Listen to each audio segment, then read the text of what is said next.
I'd like to welcome you to the November 20th meeting of the Weare Board of Selectmen. If you will please rise, we'll start with the Pledge of Allegiance. I pledge allegiance to the flag of the United States of America and to the republic for which it stands, one nation, under God, indivisible, with liberty and justice for all.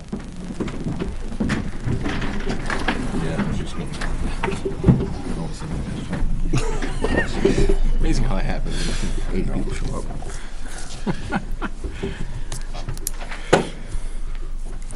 The town has an ordinance that requires permission for anybody to move sections of the stone wall that are along the road or that are a boundary.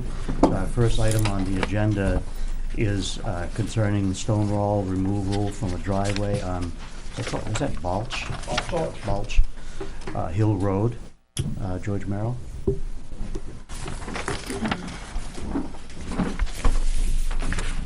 The section we want to remove isn't really 30 feet, but it only, there's already a gap in the wall. Either somebody made it previous or whatever, but there's probably at least 8 or 10 feet that may come into play when we go to move it.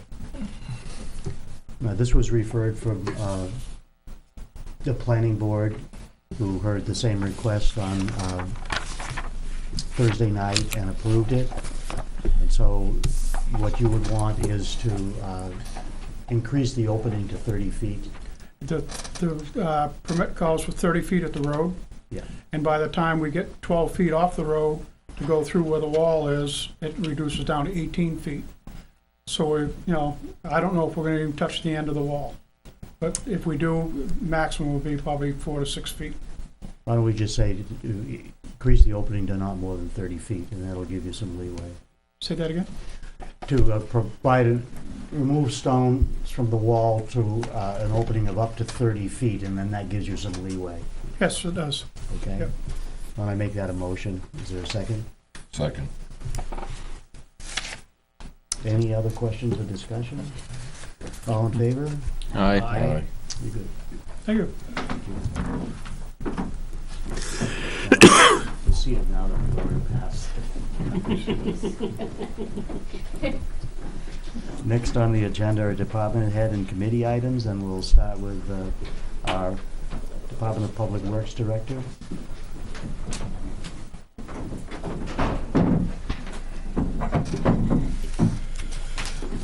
I'll start with the new hire, so he doesn't have to stay here all night, I guess.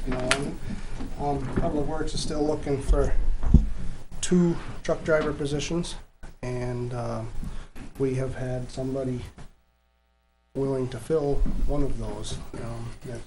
Wayne Dupree, he has extensive background of plowing for the state and other various places throughout his career, so I am proposing to hire him at a rate of $16.56 an hour. He can start November 27th, which is Monday after Thanksgiving, and that's it. You want to come up?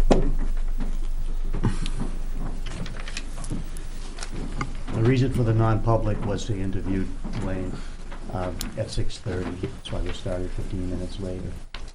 Okay. Would somebody like to make a motion? I'll make a motion that we hire Dwayne J. Dupree,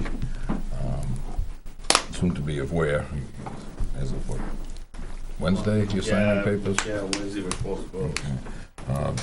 Is for a position of truck driver for the Department of Public Works at a rate of $16.56 per hour, starting effective Monday the 27th. Second. Any discussion, questions, comments? All in favor? Aye. Aye. Opposed? Congratulations, welcome Well, aboard. Thank you. Thank you. Thanks, Glenn. Thank you, guys. That's probably good. That's good. You were. While I'm up here, if I could just take 2 minutes.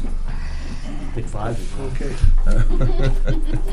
We had 2 plows get totaled last year. Insurance covered them. I only got one. It happened right at the end of the year. We put on another one-way to finish the last storm out. I never did get the plow throughout the summer because we were busy and whatnot. Money was tight, but I do have to have it. So I got 3 prices on power angle poly plows. It's a plow that angles hydraulically, and poly is the face of it. It's plastic, more or less. The 3 types that we have, more or less. One, we have Everest full trips. We have Everest trip edge. Full trip is the whole plow. When it catches something, lays over. I don't really particularly like those, but I got a price on one. Trip edge is just like the bottom foot of it trips when you catch something. And then a Tenco trip edge. We mainly have Everest trip and Tenco trip. No, 50-50 really. Last year, or the very beginning of this year, rather, the first one, the Everest trip edge beat Tenco out by a couple $100. I called the same salesman, same thing, and it's not even competitive if you ask me. Everest is a little nicer 10 years from now to do maintenance on, but oops, I'm sorry. But Tenco's still a good plow. These 10 or 11 footers. These are 11. Okay. So the Tenco came in at $7,436 with the rubber deflector on the front, keeps the snow from coming over. That's approximately $100. Not a big deal, but the other 2 didn't include that. And they threw in, they all come with a flip over, an 8-inch cutting edge. It's reversible. The holes are punched in the middle. We don't use them. They're no good to us. We run carbides with a 6-inch cover over the carbides, and Tenco threw them in too, and that's at a value of almost $900. The carbides are about $56 a foot, and the cover is about $11 a foot. So take that times 11 feet. Plus, they didn't take the flip over off. Not that I'm going to use it, but I have that too. So There you go. to me, you can't. The 7436 is as they. These numbers are as they bid them, but if you were to add the carbides and the cover to the other, that would be another $1,000 on those 2 Everest plows, where Tenco's already got that. So. And you've had pretty good luck with the ones you have now. Yeah, we have fun. Good luck with them. They're a little more miserable to change the springs in when they get wore out. We have a lot of them. We know how to do them. There you When you go. say they're a poly plow, is that a coating or is that the? No, that's something- the actual, what it is, the Is it? skin, yeah. Snow comes off it better. You'd think it'd be lighter, but it's not really. Just as heavy. The snow comes off better and they don't rust. So I'm proposing to buy the Tenco trip edge for Where's this money $7,436. coming from? Where's the money coming from? Questions? Motion? I'll make a motion. Award the plow coat to Tenco, trip edge with carbide and cover edges, rubber deflector for a price of $7,436. Second? Any other discussion? All in favor? Aye. Aye. Any opposed? Thanks, guys. Thank you. Anything else? No, that's it. I think unless you guys had questions for me on anything. The new truck's home. Good. How's it look? Good. That's nice. Yeah. Yeah. I tried it all out before I brought it home, make sure it all worked. Yeah, I gotta get the plow out of the body tomorrow morning. They put it in there for transport. I got home late Friday, so I didn't pick it up. So, other than that, Slap the town seals on the door and it's ready to push snow. yeah, yeah. Okay. That's what I dare. The compressor that was bought last December, did you take delivery at that time, or you? Yeah. You did? I think I got it in January, but yeah, Okay. yeah, I had to order it. But yeah, I've had it. Have you been using it, or? No, it's gonna go in the new shop. Right, that's what I thought. Yeah, 'cause So it's I didn't think you'd been 3-phase, using it. so, Okay. Yep. Yep. That didn't do anything to the warranty, the 6 months we've, or whatever. You've been holding on to it. I guess I don't know that answer. Okay, all right. It's still in the crate, so it hasn't been used. But yes, Right. the warranties, I don't know. Yeah. Who'd we get that for again? From From? Sunels. Sunels? I thought Yeah. so. I just want to make sure. It's an Ingersoll Rand 3-phase, 100-gallon tank. think it's got a 15 horse motor on it. Yeah, Screw Yeah. compressor. It's supposed to be quieter. I guess I don't have any Yeah. experience with them, but they are quieter. Screw compressors on Yeah. the coil. because we elected to put it on the mezzanine, to save space down below, and it's supposed to be quiet enough that that will work. So I'm Yep. told. Pound out through the roof of your office. You don't know what's sitting on your desk. Yeah. I got it down the other end, so it'll land on Tom's desk. Oh. There you go. No, I think I've heard nothing but good things about those types. So Awesome. Okay, thanks. Thank you. Bob, did you have anything? Nope. Okay. So I guess we move on to the police department budget presentation. Chief Kelly?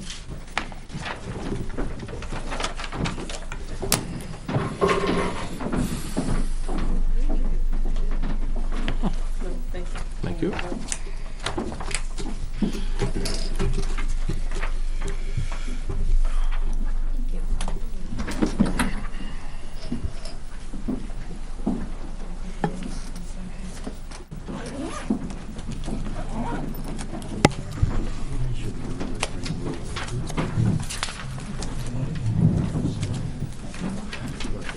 Yeah.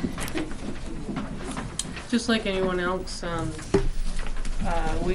as you know, we talked about earlier, we did the wage part of it, so Sean's gonna actually start further down, and he's gonna start with Line 320. the line 320, which on the left-hand side says 238, which is prosecutorial evidence collection. That's where we're gonna start, because your wages and stuff has been done earlier.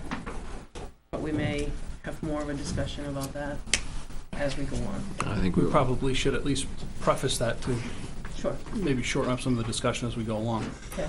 Some of the proposals that you're going to see in here are reflective of our need to add 2 additional police officers. We'll hold that for that greater discussion for the end, but at least then you have some understanding of where some of the numbers you're going to see over the next few minutes come from. Okay? As a matter of process, when I'm not making a recommendation for any changes, do you want me to stay with that or just go right over it?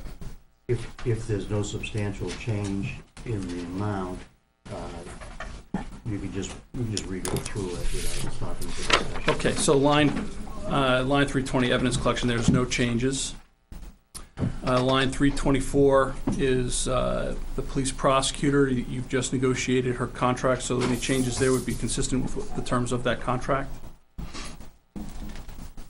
Line 341, which is telephones, I've recommended reducing that to $15,786 based on the current use in 2017.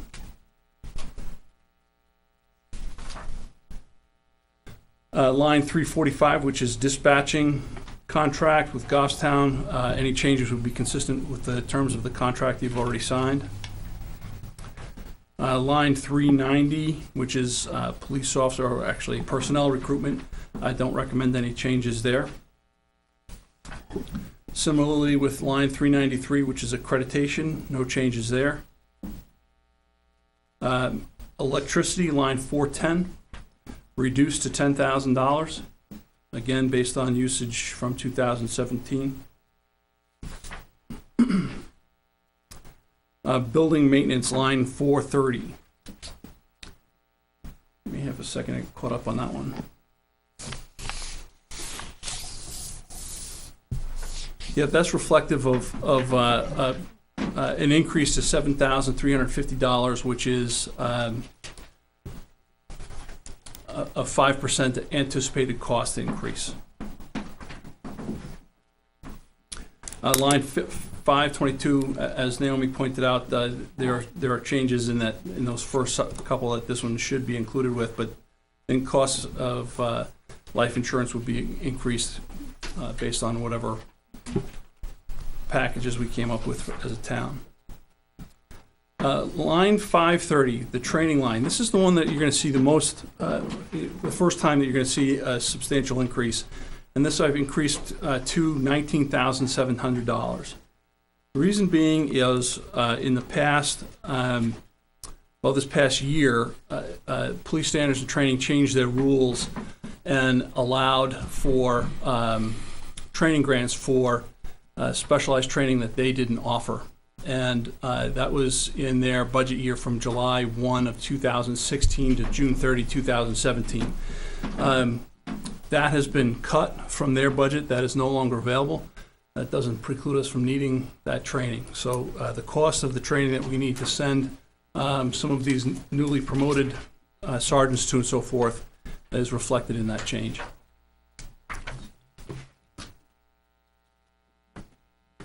Quick question, not about the training so much, but whenever somebody completes a training course, you notify the board of that, congratulate the individual and notify the board of it. I was wondering, do you put that on your Facebook page? I have not. I think it'd be a good idea. It's a very positive It's not a thing bad to idea. Let them know that training is going on. Thanks for the suggestion. Line 550, printing. There are no changes there. Similarly, 560 dues, no changes. Neither with mileage reimbursement in line 580. Line 590, the generator and boiler maintenance, that shows an increase of to $1,277. Again, that's a 5% placeholder increase. Anticipating that the cost is going to increase over time, particularly now that we've got the generators getting older, the boilers getting older, so forth. Rubbish removal, again, increased to $1,691. That's reflective of an anticipated increase of 5% over 2017. And similarly, with cleaning services in line 596, I've recommended a change to increase to $6,410. Line 610, supplies, increase to $8,521.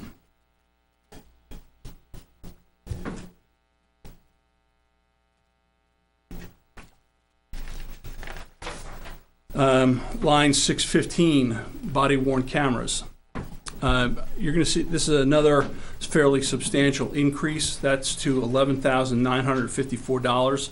And this is where I guess we start to have a conversation a little bit about new police officer positions. This increase is reflective of 3 new cameras, 3 additional cameras for the 2 full-time patrol officers, and then a replacement for school resource officer, assuming that we have success in all 3 positions. And then in 2019, it's just kind of a heads up, I'm going to start recommending in the 2018 into 19 budget that we start replacing body-worn cameras 2 a year after that, so that every 7 or 8 years we'll have brought those technologies back up to date. Do you keep any backups in stock? No, sir, we don't. When they fail, we have to get a new one. If they're not repaired. For instance, this calendar year, we use the Axon body camera. You've seen the officers, they wear them on the front of their shirts. The Axon, the initial offering that the Weare Police Department purchased back in 2014 is no longer supported by the manufacturer. So we can't send them back there for repair. It's so the new ones that the officers are wearing are still, we can still send those back, but until they come up with a new and exciting model, I'm sure.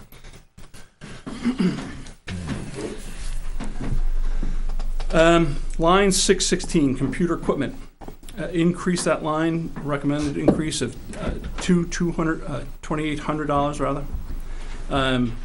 This would enable us to repair and replace equipment that's just frankly, it's getting old. A note on this line would also be for the in-car tablets. I was asked, Tom, I can't remember if you asked me earlier today or sometime today, I was asked about the tablets. And I had asked the question, frankly, because they're in the cars. So I wanted to know what our status was and whether they were being used. And the answer is no. And it's simply our software can't support them until the first of the year. If we started them now, that would foul up our case numbering system, so that there would be duplicate cases of the same number. It's just a software glitch that can't be overcome until we have the calendar change in December 31 to the January 1st. Is that because of the trade into different cars, or? No, it's simply the IMC software. That's the police management, records management software that we have. Assigns a unique call number for every single call for service and a unique case number for every incident investigation and so forth. If we were now to introduce this new system, which is essentially similar to your cell phone, it's a wireless system that would have to speak to the Goffstown Police Dispatch live.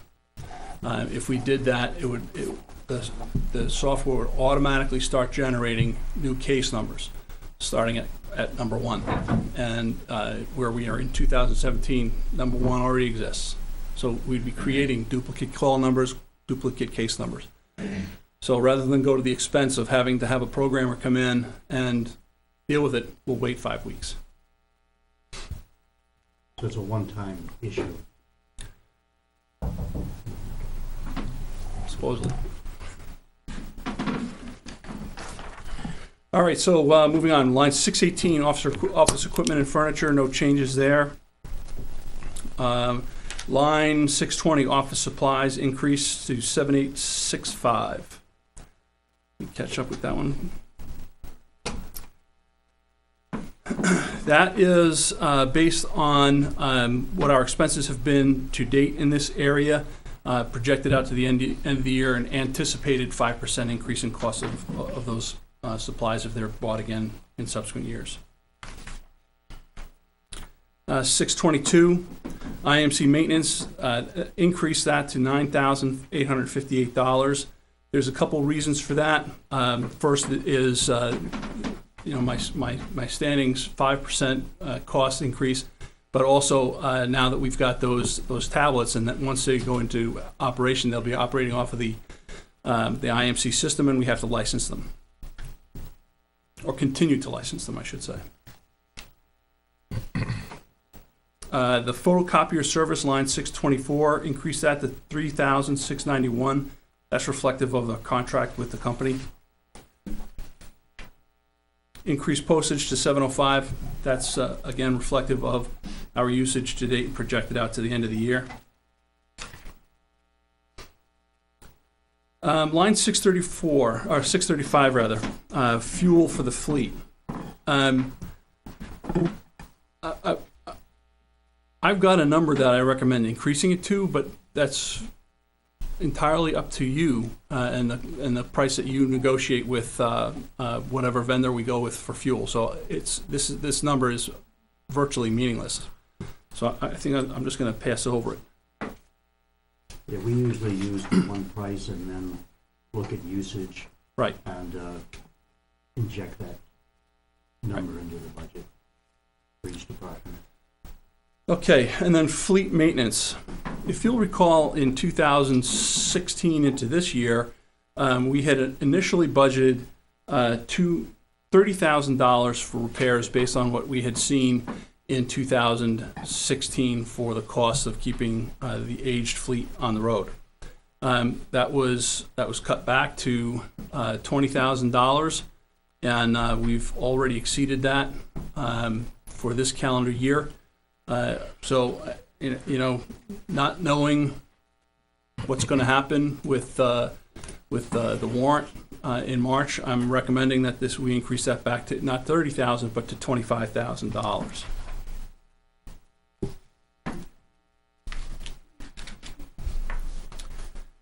Line 670, police books, no changes there. 685. Communications equipment, that's line 685, communications equipment. I'm recommending that we increase that to $14,469. That increase is reflective of a couple of things. First, again, the idea that we may have 3 new officers in 2018. Our current vendor, the price for the radios that they maintain is $3,445 per radio. And this also reflects a projected 5% increase and the replacement of one existing radio in 2018. That will be a recurring expense, or at least proposed expense.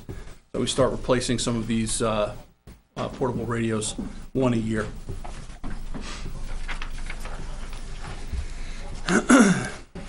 Line 686, Defensive Force Training and Equipment.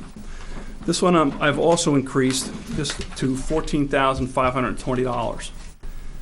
Again, the discussion of the 3 new officer positions. The cost of a single taser is roughly $1,100 and some change. The 3 new positions being $3,340 for new tasers, and we have 3 tasers that are in need of immediate replacement. Again, much like the body-worn cameras, they've reached the end of their service life. The manufacturer no longer supports them, and very frankly, that's one of those pieces of equipment that if you need it, you need it now. Okay. So that would be another $3,340. So those two combined makes up that difference. I don't recommend any changes to the line 700, in juvenile diversion. Line 736, again, I don't recommend any changes. The current budget is sufficient for the anticipated new hiring. Line 738, I've asked to increase to $5,386. First is the first need there is for 3 new hire officers, and then we have 3 vests that will expire in 2018. The current cost of body armor is $855 per unit.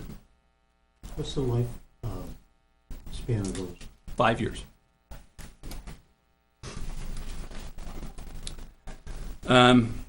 Line 739, uniform allowance. This is a contracted item in the collective bargaining. With 3 additional officers, that would increase to $7,200. Line 741, a one-time purchase. There's actually 2 of them in there. This is a line that will finish off the projects that you had hoped to complete in 2017 with building maintenance money. That's clearly not going to happen. I'm recommending that we complete our locker purchase for $9,000, and we install a vehicle impound fence, which is where we would put bulk evidence such as vehicles, obviously, but OHRVs and so forth that come into our possession that we have to hold on to securely.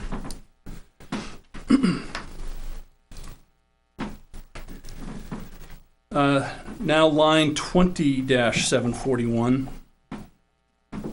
increase that to $9,255. That's reflective of 3 new officer positions plus an anticipated 5% cost increase from the provider. Line 30-740, which is safety or medical gear, I don't recommend any changes there.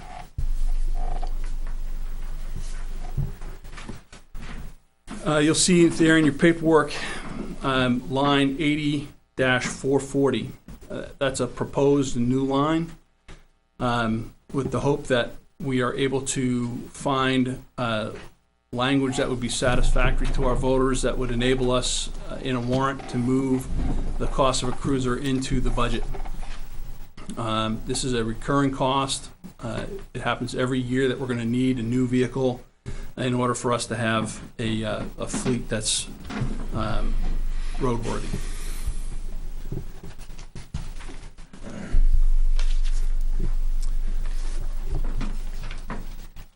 You want me to go through the animal control now and then go back? I'll leave that. Tom, that concludes what he has for the police. Why don't we just go right through the whole thing? Okay. Okay, and then jump back to the hiring process, hiring thing. Okay, so animal control, line begins 01441410. Line 150, wages. At present, we do not have an animal control officer. As you know, we are in the process of evaluating how we're going to go forward with that in the future. First, I recommend that the rate of pay go to $13 an hour. Reason being is in Hillsborough County, our area, the average animal control officer wage is $16.54 an hour. There's simply, I find it very unlikely, anyway, that we would be able to attract an animal control officer for $11 an hour. Additionally, as you know, we've had some discussions about the work week related to this position, and I recommend that we go to a 30-hour work week.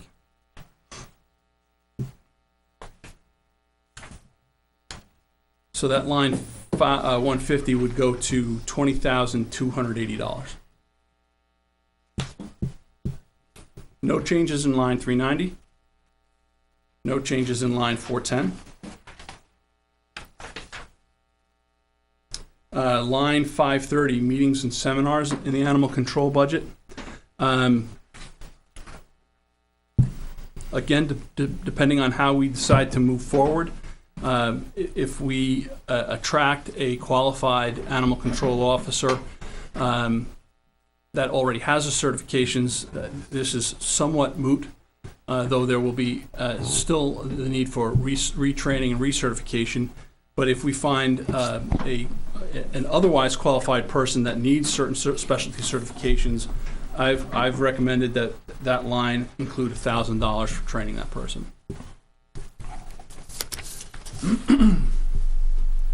Line 610, animal control supplies, increased to $527. That's based on this year's expenses with an anticipated 5% increase. Line 636, which is animal control, safety, medical gear, no changes. Similarly, no changes to the vehicle maintenance line. And then the last one is line 680, shelter maintenance, no changes there either.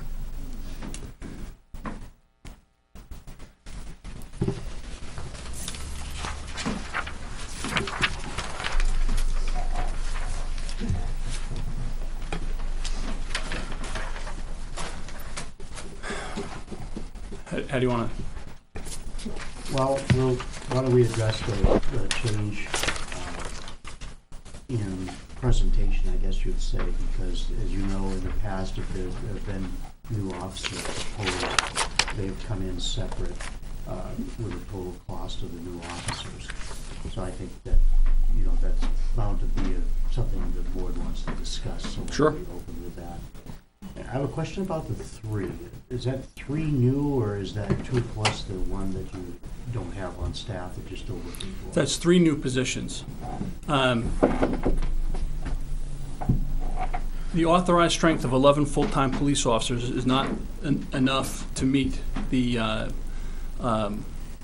staffing needs of a midnight shift here in town. The third, so 2 of the 3 would be designated for that purpose. The third position is a shared service, assuming that both we and the school board move affirmatively. This would be a school resource officer, where 2/3 of the cost, because of 2/3 of their working time, would be spent in the schools. We would be responsible for $29,000 of that position.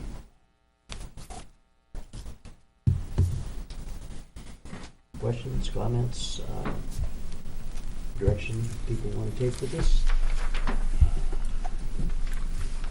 Okay, the cruiser, that's in addition to the special warrant article or the CIP? No. Frankly, what I would like to see is the warrant to be written in such a way that, and frankly, the nuances that you have with writing the articles is certainly above my own, but in essence, that it says, the warrant would say, we'd like to have, one car approved by warrant and one car approved and pushed out to increase the budget and there be entered into the budget for the rest of the time.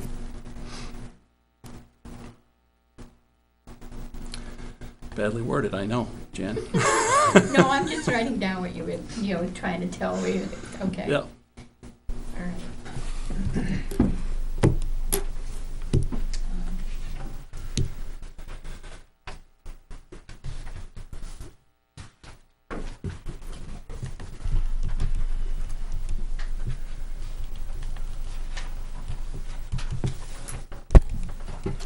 You guys adding, or you're playing games on your phones? No, we're adding. Trust me, we're adding. Adding furiously. Yes. So a couple of weeks ago, I introduced the idea of this, the need for full-time officers.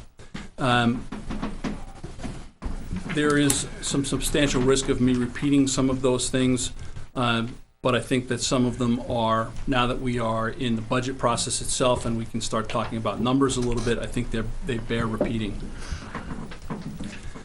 So, 2 patrol officer positions that I'm looking to add for the midnight shift. The cost is about $176,000. So why? Why would I offer that? Well, we've had our legal counsel, the town municipal council, tell us that because of the limitations of statute on the New Hampshire State Police jurisdiction, and for those that have not heard this from me before, the state police do not have jurisdiction in communities of greater than 3,000 residents. We have substantially greater than that. In fact, close to 5 times that much during the summer months.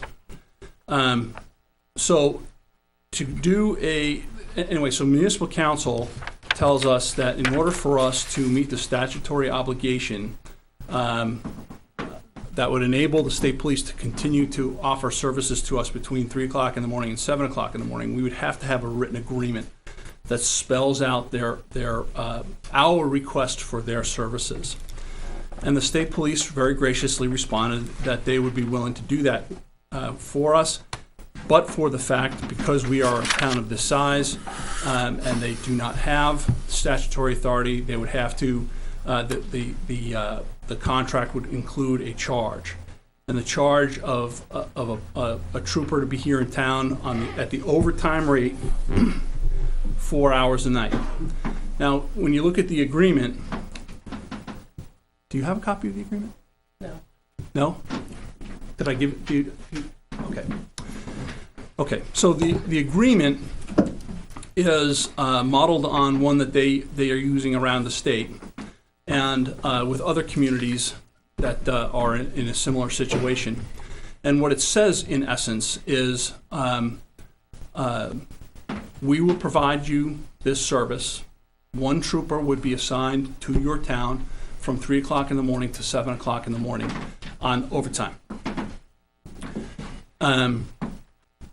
But Sean, if there's a crash out on 93 and we need help, that trooper's going to get pulled out of your town, and they're on your overtime rate.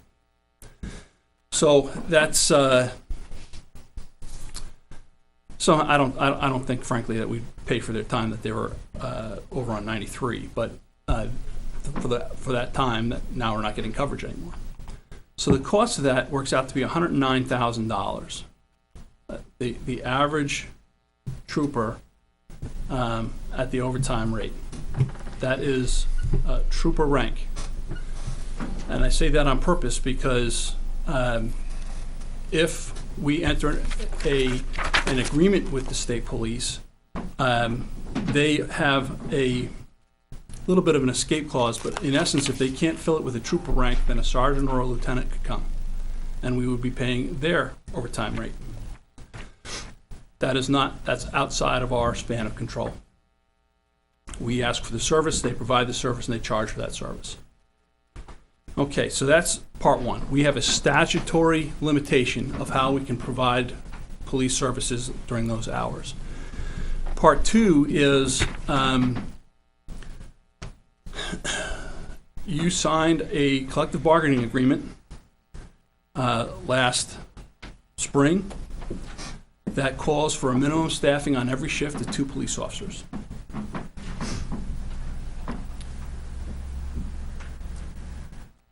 So I have to fill, if I'm going to do this, I have to fill those 4 hours every day with 2 officers. If we did that as overtime, in the same way that we would have to do it with the state police paying overtime, the cost would be $147,000 and some change. With our own, with 2. With our 2 guys, 2 officers, 4 hours a day. What was that figure again, Chief? 147,583. Now that's the average overtime, and I'll tell you, Beth's probably in the background cringing. My math is I took the wages that are currently being paid and I averaged them to come up with that number. It's not scientific. I don't know, again, I don't know which of the officers would be available. So here's the kicker. If we signed an agreement with the state police and agreed to pay them for our service, for their services, our employees, and this is my scientific wag, our employees would have an immediate ground for a grievance that we cannot win. What does that mean? The last time we had the most recent arbitration took a year to wend its way through the system. If it took us a year to wend its way through this grievance, it would cost us over $500,000. That's a lot of money to find out we're wrong in the first place. When you gave us that figure of 176,000, that's for 2 regular officers. That does not include the school resource officer. No, that's an additional 29,000. Okay, and that figure, does that include all the other lines that we went through with additional expenses related to new hirings? Yes. So that's the total package, right down to body cameras, new uniforms, Yes. et cetera. Yes. Everything you've heard so far tonight. Yeah, it does. So I want to point something out that's worth your consideration. So the 176,000 for 2 police officers would enable us to have coverage that goes beyond those 4 hours. That's 80 hours of police officer time. If we were to use Weare police officers on overtime, which would be really a bad idea, that would exhaust our officers beyond reason in no time flat. We would get 56 hours a week out of the 2 officers. Yep, 56 hours out of the 2 officers at a cost of $147,000.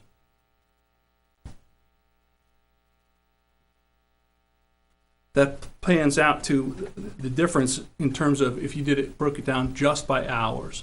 The cost of 2 new police officers by hour would be $42.31 an hour, or the cost of overtime for officers for 4 hours a day per officer would be $50.67 an hour. $8 more an hour for 24 hours less a week. That doesn't make sense to me. That's fiscally irresponsible from my perspective, and risky.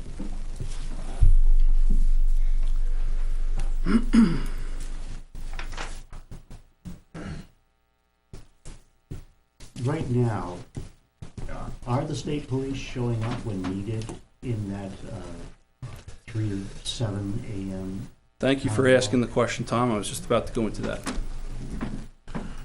So here's what we're looking at in town overall. I'm going to talk about calls for service generally in the town and some of the things that are impacting our ability to provide preventive patrols, because we are doing a lot of investigations.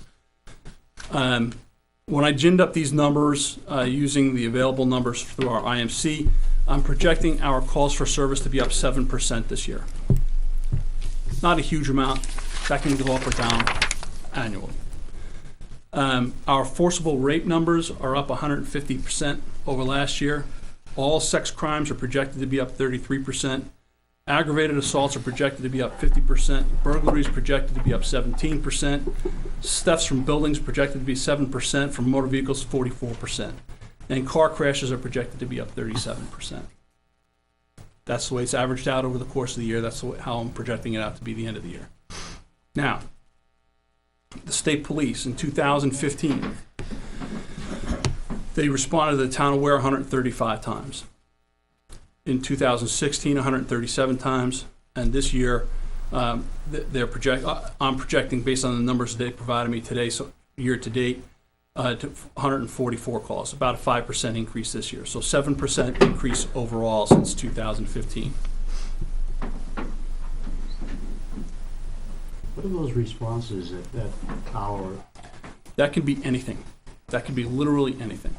It doesn't, it's not like mostly auto accidents and domestic violence. It could be. I'd have to get that for you, Tom. I don't know that often. And has there been, I'm anticipating questions that other people might have here.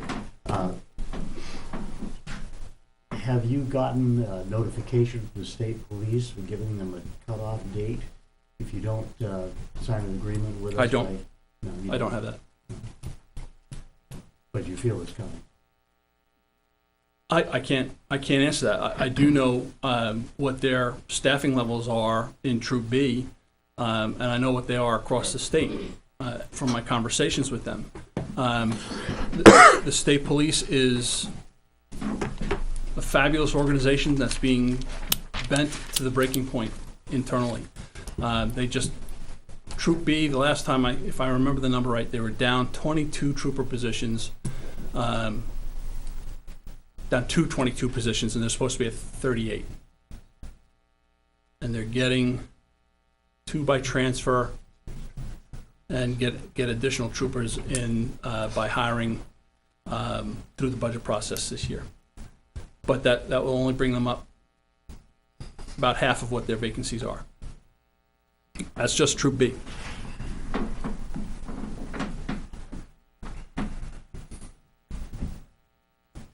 Questions, guys? Call me ignorant to the situation, but if the where would the grievance come from if we did do a contract with the troopers? They have the right of first refusal in their contract for earning opportunities.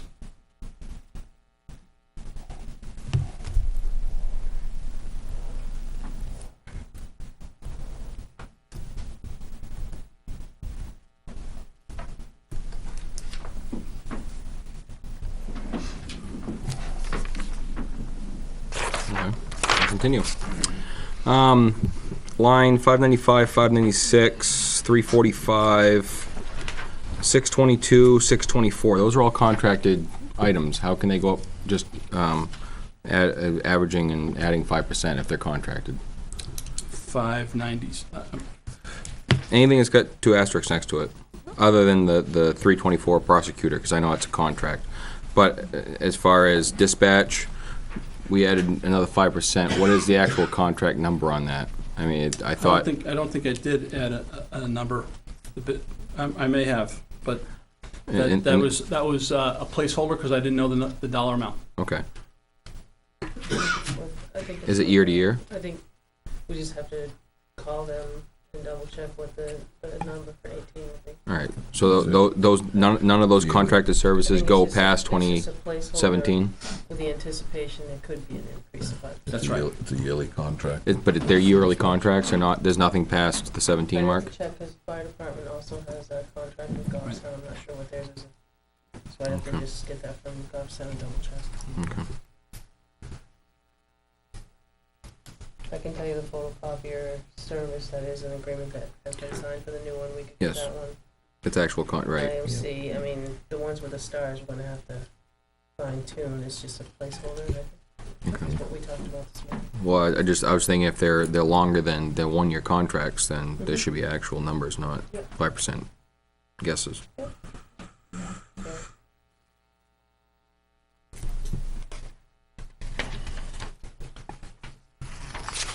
Jack, you being specific at this time?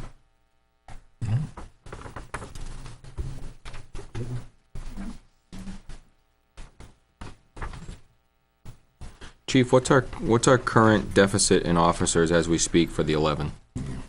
2. 2. Since we last spoke, one of the 2 candidates didn't make it through background. Okay. We have the remaining candidate is in background right now. So currently we have 9 on the payroll. That's correct. Okay.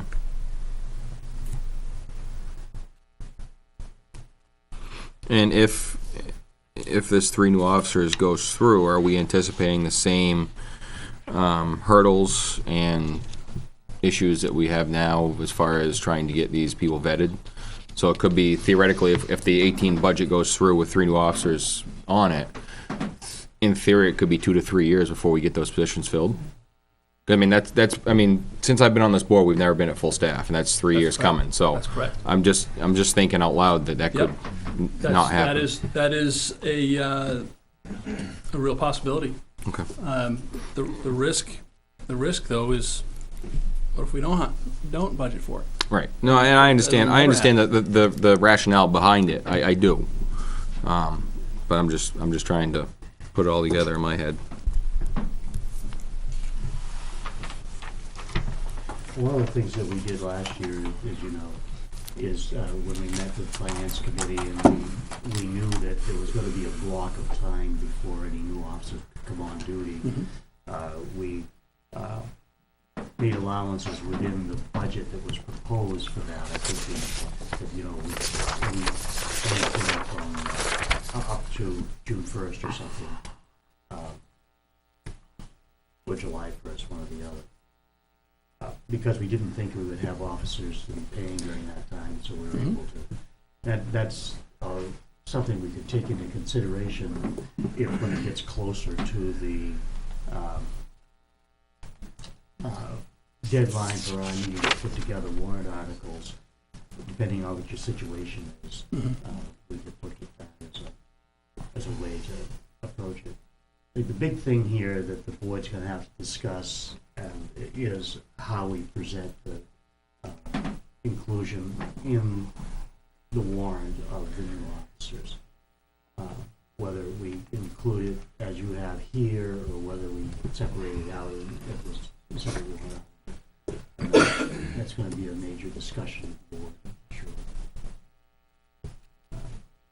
For tonight, though, what else? One question. On the 3 new hires, Chief, you said that to cover that increase is what, $212,000 for even numbers. It's 211,721 is what you got listed here. Specifically in payroll only. For payroll, for 3 new people. Okay, you take, and when you said if one of those 3, if the school board approves it, would be picking up all about, what, 29,000? 29.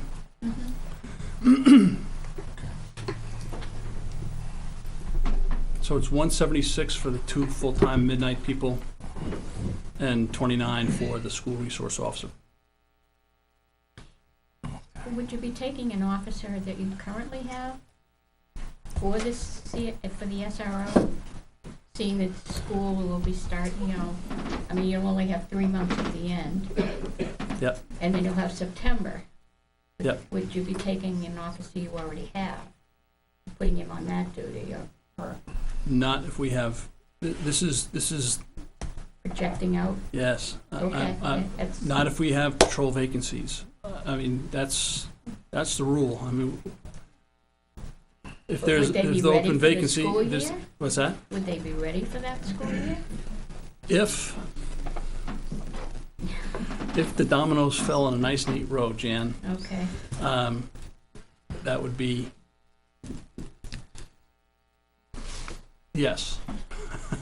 if they fall sloppy all over the place, then we'd have to revisit that, because, very frankly, patrol shifts have to be filled first.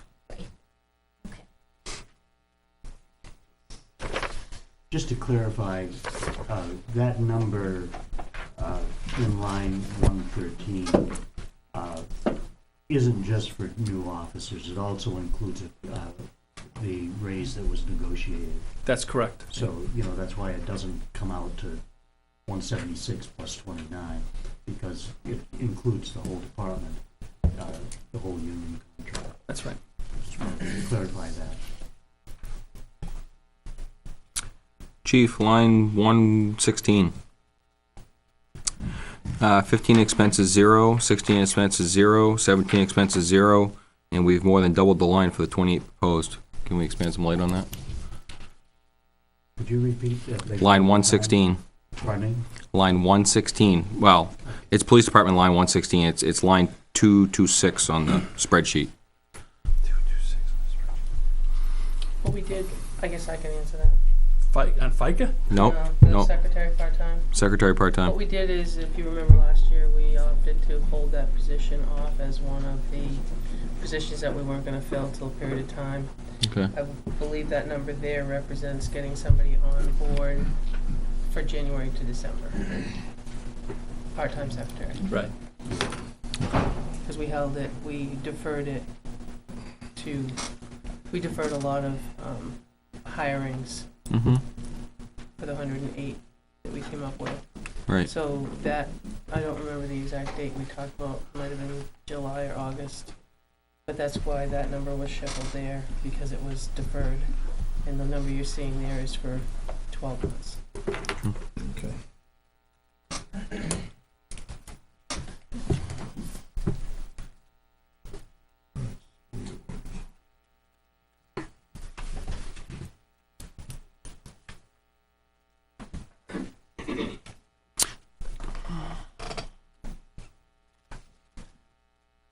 So the full-time secretary will be more or less staying the same with the increase of the raise, correct? Yes, whatever raise you have for non-union employees Okay. would be reflected there.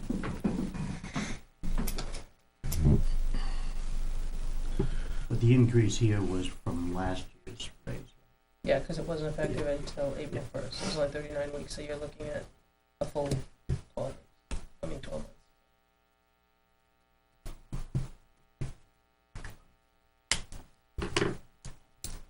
A question on the overtime line. Hmm?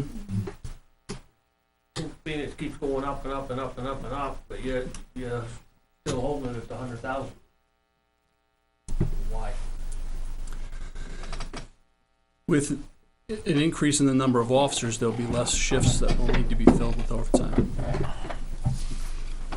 But if you don't get them, your overtime line will be higher than it was this year. Yep. So the 100,000 is just What I'm trying to do here, John, is budget for ordinary operations. And ordinary operations theoretically should be in under that $100,000 mark for overtime. Whether or not we can or not, well, especially if we're gonna have to fill those midnight shifts with overtime, then you're talking about almost tripling the overtime line.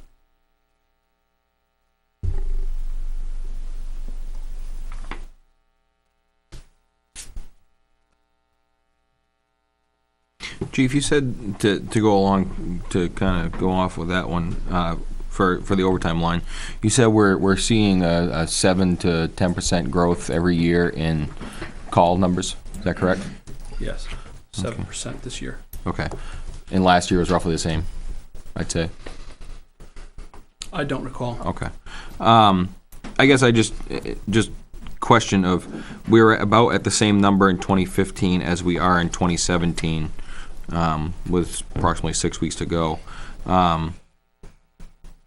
2016 we were 20,000 less. Just less hours worked is less. Yeah, there's a couple of factors in there. You have the contracted pay increase from 16 to 17, and there's more officers available to fill overtime shifts. Okay. Again, with this, the CBA that now requires 2 officers per shift, we post those shifts, and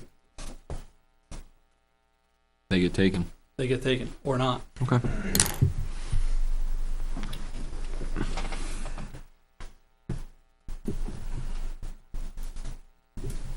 One of the things that I've seen, we, meaning the board members, as you know, this is more public information, go through the payroll each week before we sign off on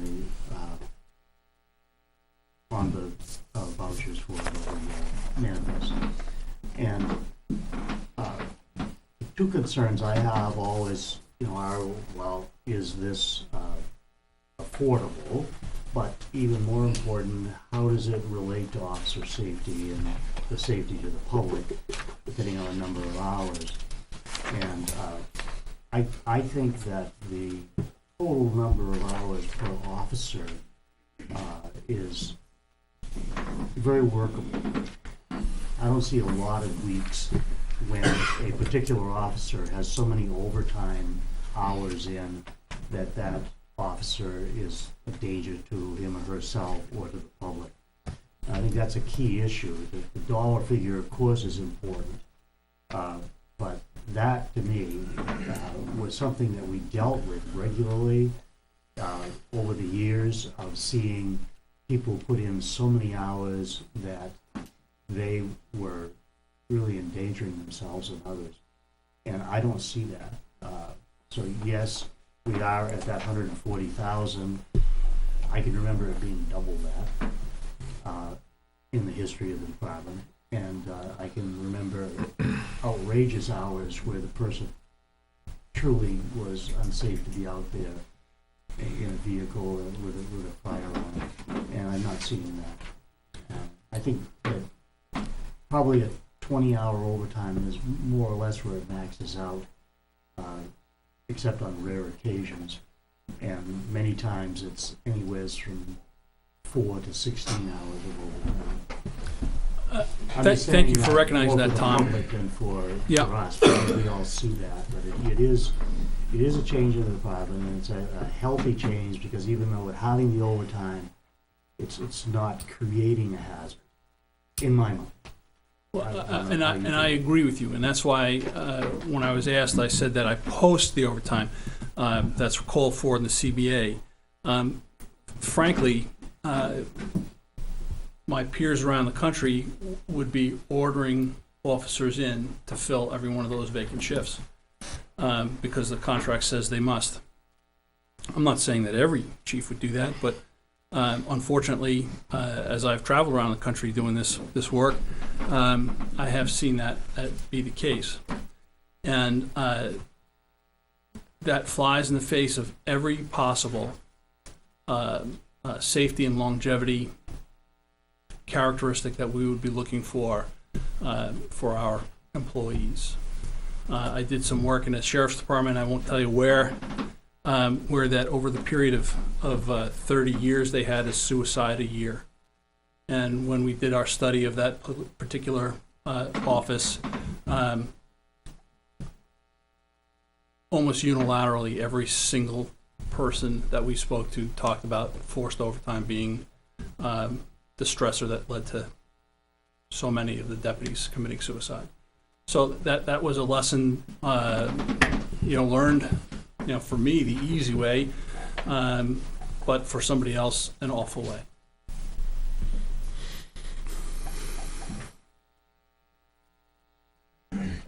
Chief, do you have a maximum allowable overtime per man per week? I'm sorry, you're gonna have to Do you have say a maximum allowable overtime? In other words, you can only work so many hours of overtime a week per day. per day. Yeah, What is that? 15. What's that? 15 hours per day. No more. They can't work any more than 15 hours per day. Right, unless there's an emergency that requires us to stay. That's in the contract with an 8-hour rest period. That's right.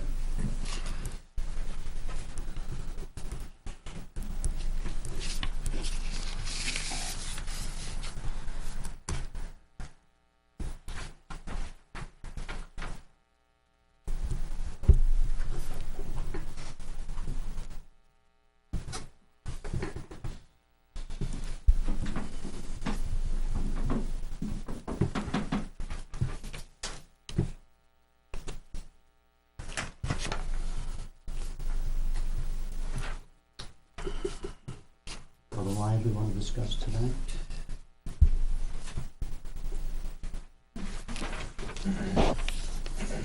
This isn't the last time you're gonna see these numbers. Pardon? This is not the last time you're gonna see the numbers as a whole. No, and again, we've got some decisions to make, because Sure. the presentation Mhm. decisions is what I'm talking about. That we'll have to go through and make a decision on as a board. And anyone who wants to offer an opinion on that tonight is welcome to.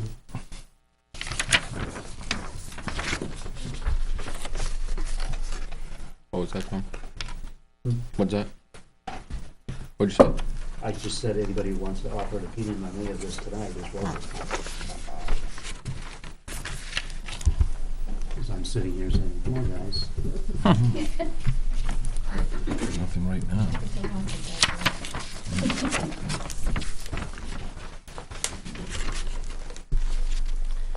Well, if not, all I can say is we welcome you back anytime. Well, the town administrator certainly knows how to reach me.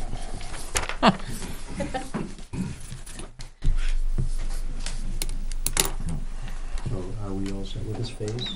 Yes, yes I am. If you want to digest. Thank you. Thanks, Chief. Thank you, Chief. You're very welcome. Oh, I'm sorry, yes, of course. Hold on a minute. Don't run away mad. Yes, that's something that I shouldn't have. I'm glad you brought it up now. Hey Greg, do you have any questions? What was the minimum on overtime or hours per day, consecutive hours per day 50. by the contract? By the contract, it's no more than 16, followed by an 8-hour 15. rest period. 15. But he said by the contract. You I said think the 15. contract says 16. Oh. You may use 15, so you For don't have. safety purposes, I have a problem with that, having been an over-the-road truck driver. The federal government keeps us at 11 of driving time. Before they figure there's so much 12 fatigue, now. you're gonna stay behind the So wheel. 11. We don't even care. Last time it was 11. But I understand his point, because I was an officer for 16 years, so I'm just thinking of the officer safety, that maybe 16 is, maybe once in a great while might be, but on a regular basis, we doubt if we're short-handed, that's a little dangerous. He's not gonna get any argument from me. We've had that discussion before. We had it before this current CBA went into place. There are more than one study out there that talks about fatigue and the effect of fatigue on cognition. So what Greg says is absolutely accurate, and unfortunately, unless we hire more police officers, we're not going to be able to do much about it.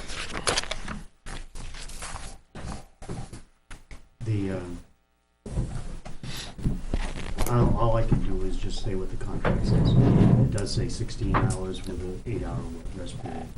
And, you know, there can be disagreement on that, of course, but that's what it says. John? Chief, a couple of questions, sir. One, going back to the full-time officers, line 113. Last year, I believe, the police academy reduced the number of classes that they're having, is that correct? That is correct. And how many classes is that per year now? 3. And are you limited on the amount of officers you can send per class? Their limit is 67 total, Okay. but that's for the entire state. Is there typically a waiting list to get enrollees in that, in a class? Now with the reduction? I'm not sure what they've done with this coming class for January.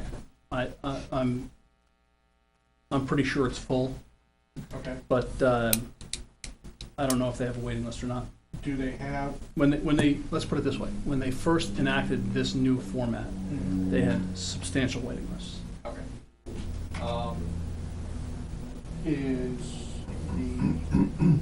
Are you gonna be going after officers who already have their full-time accreditation? Should I be repeating the questions here, or can they be heard? Yeah, I would repeat it. Okay, because so otherwise what I've been I asked really is should- whether or not we would be recruiting police officers that already have their full-time certification.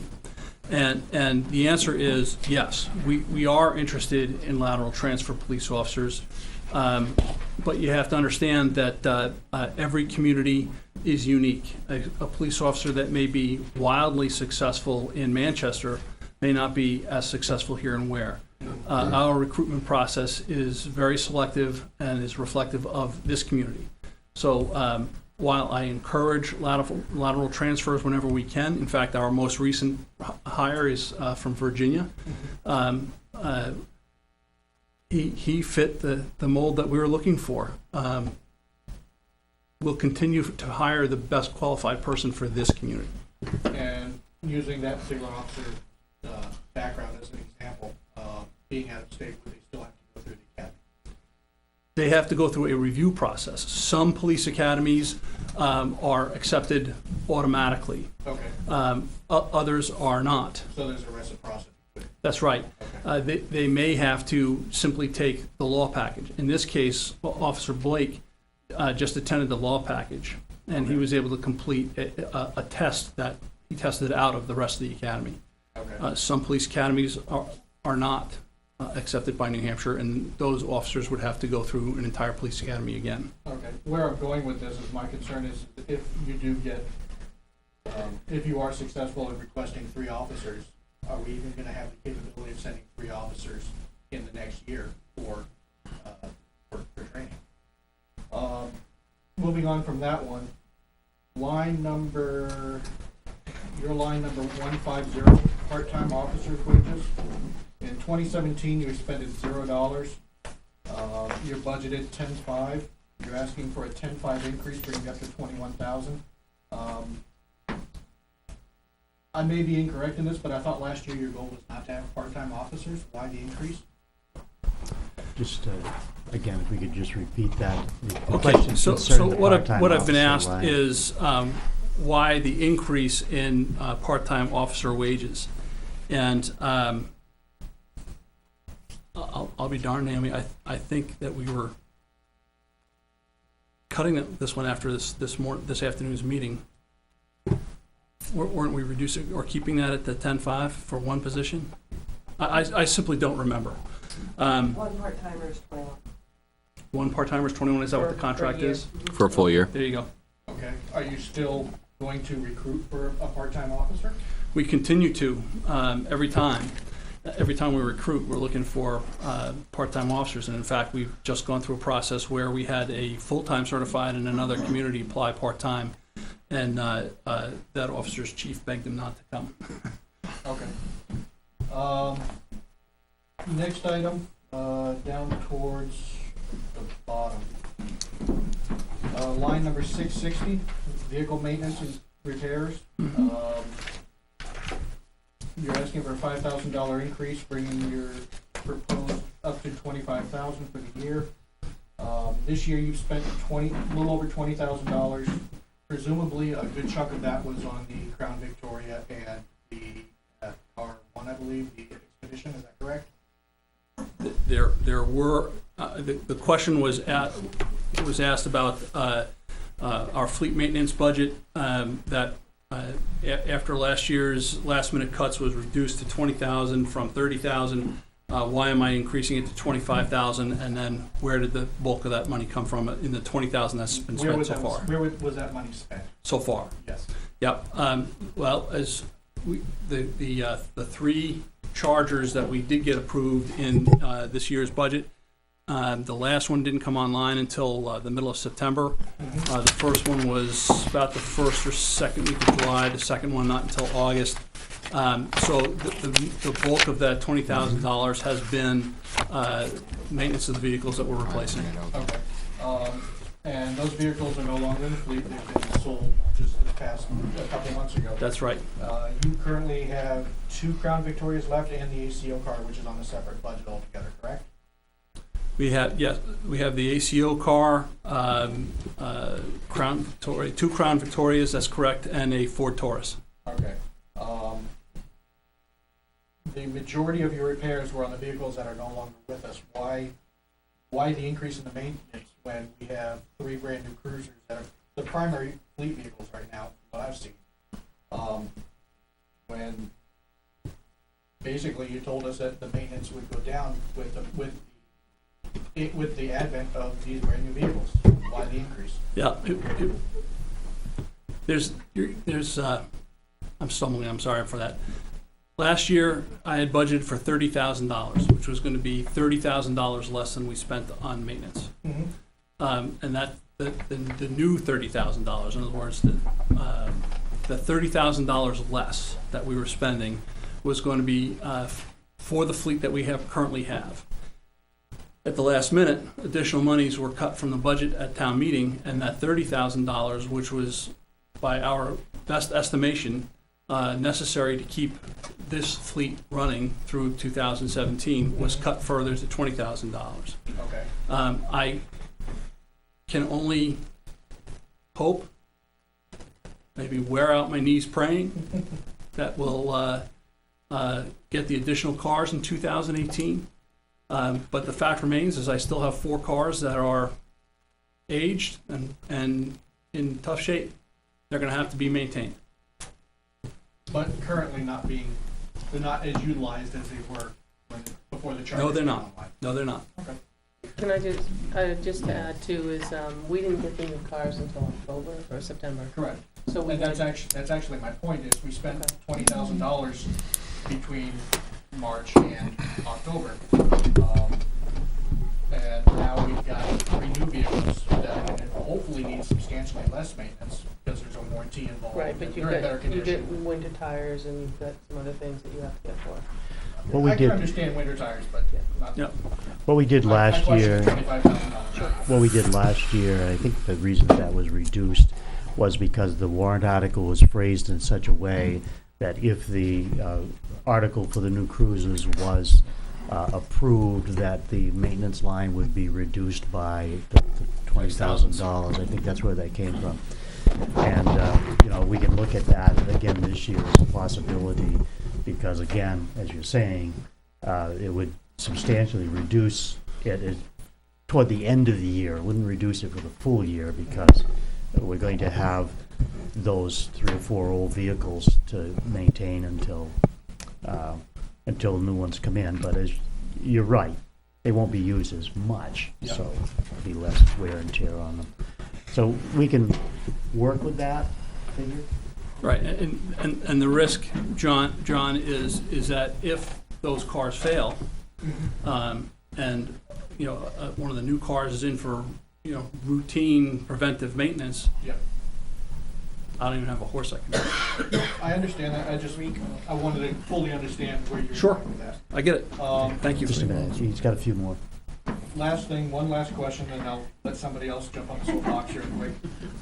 Going back to full-time officers, proposal 3, 2 patrol, 1 SRO. That SRO, weekly, $29,000. 29. 2/3 of it, basically. 1/3. 1/3, okay. With the SAU paying the other 2/3. What happens if that doesn't happen? That depends on who you ask, and I think Lori will tell you that. They gave us an interesting answer the other day at the school board meeting that I don't think I necessarily agreed with, but that's their business. If it doesn't pass, as far as I'm concerned, it doesn't pass. Does that mean you would ask for less money? Would you have would you have an alternate? So if the school budget doesn't pass, you're gonna ask for less money? I don't understand your question at all. If the school budget does not pass, Yep. paying for the 2/3 of the SRO, What's gonna happen to the 29,000? you're still asking for 1/3 of an SRO that won't exist. That, I think, is what the Board of Selectmen was talking about earlier in terms of framing the warrants accordingly. Yeah, and, the timing on this too, we will know well before an officer becomes available.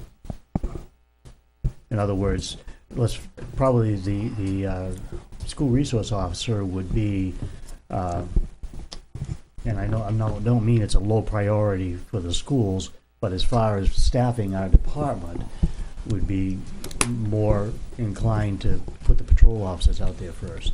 Oh, yeah. That's what I was, when Jan And answered the so question earlier. where the Patrol shifts recruiting have is to so come first. difficult as it is, I think we've got some time in between there, in between, school and town meetings and the hiring process. So if the schools did not approve it and we did get approval, we would have the option of just not hiring that third person. But it would still be budgeted for that 1/3, basically.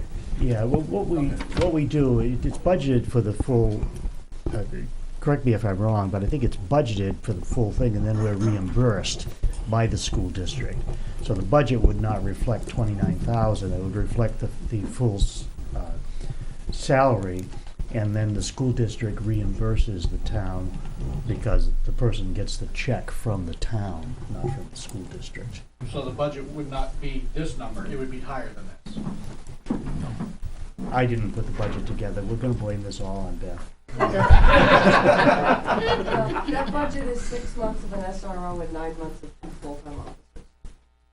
But it shouldn't be 6 months of an SRO, it should be 3 months of an SRO. Yeah, they will, but we'll have it for the. I have no Can I more weigh in questions, on thank you, Chief. Lori, your turn. Chair of the Finance Committee, and as Sean said, I was at the school board meeting. Some things, pieces that Sean is chuckling over, and I wholeheartedly understand, and Don brought up over here. There's a difference of opinion as to how this can work. We would generally put this as a warrant article for us to vote on the town side. The school is under the impression they may be able to load it into their default, into their regular budget. Going on that premise, if the town were to shoot this down, the school is under the impression that they could still go ahead with this. Then comes the question of the vehicles, because, you know, does the guy take his own vehicle up there? Does he use the town vehicle? All that comes into play, so they're having to look at this a whole different way, which makes, as Sean said, it was quite a chuckle last week. I would say, you know, this is just my opinion on how it would work, but if that has been a line in the John Stark budget, the SRO officer in the past, so it wouldn't have to go on their warrant as a new employee because it's an ongoing position that hasn't been filled. So my belief is that they would be legitimate in adding it into their budget. You can disagree with me, but that's Well, I don't know, my- I mean, I really don't know. Yeah, because I'm pretty sure that would be the case. If they get it and we don't pass it, then they are coming up with an officer, where did they get it from?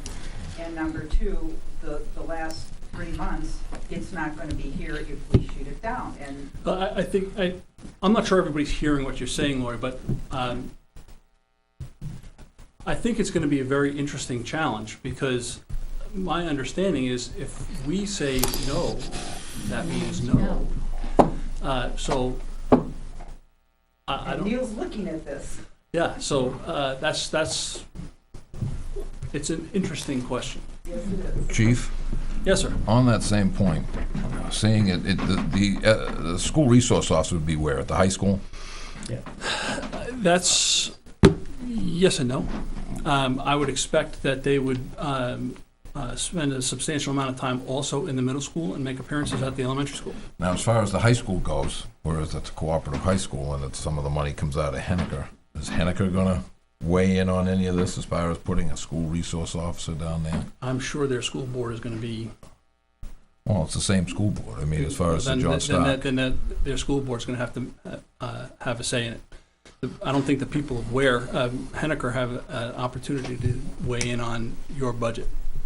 Well, I mean, it's gonna affect the school resource officer of the school that they're also paying for. Is it something that they're gonna have them, that's what I'm interested in. Yeah. It's in a lot of cooperative schools or regional schools, Yeah. there's the other towns usually pitch in for something like Well, in this that. case, it's. Well, if it's part of the budget, Yeah. they would be pitching in. Yeah, so I mean, is It's they, on the budget. you don't know if Henniker's gonna pick up part of the pay for this officer to be at the school. Well, that I it's I don't know how the think school- they can make I it barely more know how we complicated pay for than things. it really is. Jack. Well, I mean, There's you know, we're only- paying, we're gonna be, basically, we're gonna be paying out for what? The benefits and 29,000 of this person's No, it's all shared. salary. The, So it's gonna be shared, including the benefits? So what, Just, may I just try Yeah. to clarify? There's only one John Stark regional budget, and then it's a portion to the towns, depending on their enrollment and their size and so forth. So if it's in the John Stark budget, then it will just automatically be proportioned to the towns as any other expense in that budget is. So that's really not an issue there. It's a matter of whether or not that school board and the voters approve the budget and whether or not that line is in the budget. And if it is in the budget and for some,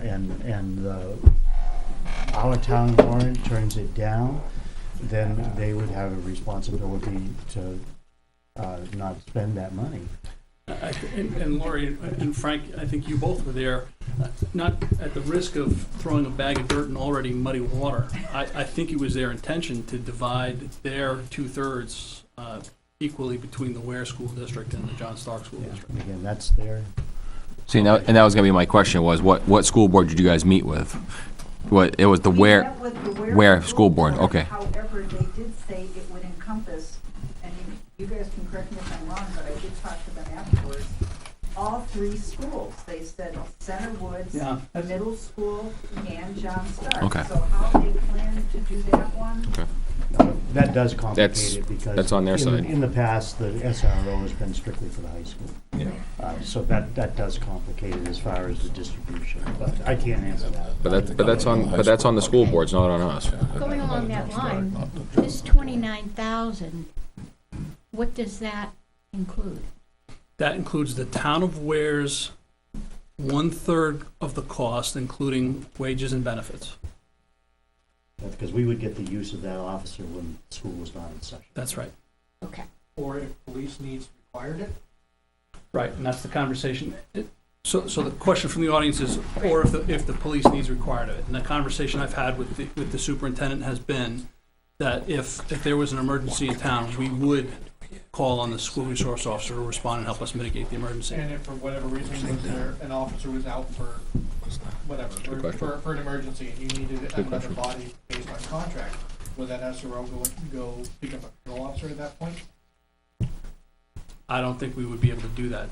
I bet you there would, I don't know, but there would be contract language that would prohibit us from doing that. Okay, just to get away from the muddy waters and back on task here for tonight. Really, that's a side discussion, and right now what we're looking at is just the inclusion of these officers in the budget and how we tend to approach it. From the finance part of it, we have always put the officers, anybody extra on warrant article. I will be very honest, I am concerned if I would see these officers go in a budget and not to a town vote. And that again is a discussion the board's going to have to I'm have. just weighing in, giving you heads up. I guess you get some homework, chief. What's that? To try and clear some muddy water. I mean, I think that's a valid. I mean, I'm not going to beat it in the ground anymore, but I just think it's a valid. It's been valid questions asked about that position that really need to be cleared up before it goes to the voters. That's all. Did you have anything else, Rick? I kind of cut you off a while ago. Nope. I got my answer. My answers to my question. Jack, you anything? Jane? John? Okay. I bet you this isn't the last time I'm here for this, though. I bet you not. I put $20 on it. Okay.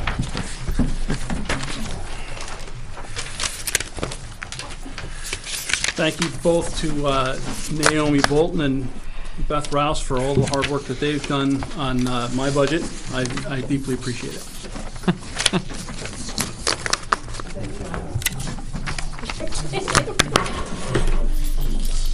Good night. Good night, thank you. Thanks, chief.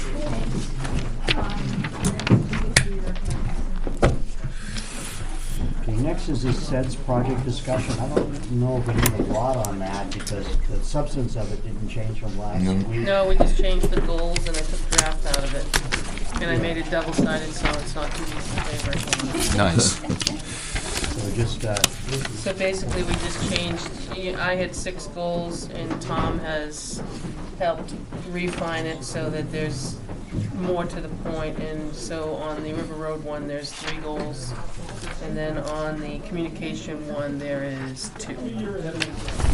it does say on the sheet that you only have to apply one or more goals. Right. So I thought narrowing it down would just make it clear. And the other thing on just the River Road, Tom and I talked about was putting a funding partner on the front. The funding partner, we also added the capital reserve fund on the front. And that was really all we did. We changed the readiness wording too, but nothing really, from what you saw. No, there's no big changes. Front page No. is the same. So as long as you guys are okay with that tonight before we leave, I'll scan it and send it. As long as actually, do I have authorization to sign it and put my name down there, but.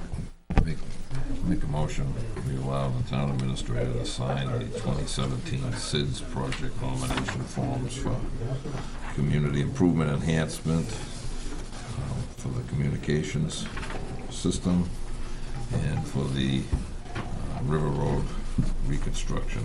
Second. All in favor? Aye.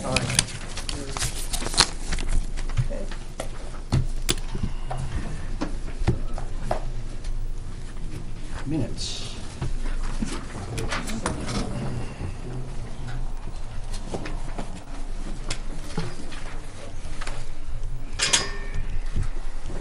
I had only a few things. Page one, the CIP capital improvement, the last full line just before the list started, I just changed the word when to went. Department individualized and went through their requests. Yep. And then in the listing, just not a big deal, but just move them over into the column, the 105,000 and the 25,000. Anything else on page one? Page two, the only thing that I changed is the 1, 2, 3, 4, 5 lines up from the bottom. I crossed out the word but. He has established a vendor for quality blades. I don't know, the but just kind of slipped in there. Do you have anything else? The second line up, it should be broken down. Yeah, I did do that. Page three, anything? Under public comment, the third line up, there may be enough money left so that the 2 cruisers might be able to be bought out of the remaining money. Add so, Right, right there. left. There may be enough money left so that the 2 cruisers might be able. Yeah. And then down here, I thought you gave, Where is down here? okay, Next we missed paragraph. the next paragraph Mr. of Butt Mr. asked Butt. if, I thought you explained about the bell tower being a separate warrant article and then the remainder of was gonna be maybe added to the, am I correct? yes, I did explain that was gonna be a separate. Yeah, it just kinda leaves it out there. I don't know how you wanna word it. Oh, I'll explain. Okay, I'll just put, will be a formal, we'll say Mr. Clore, or Selectmen Clore, or whatever.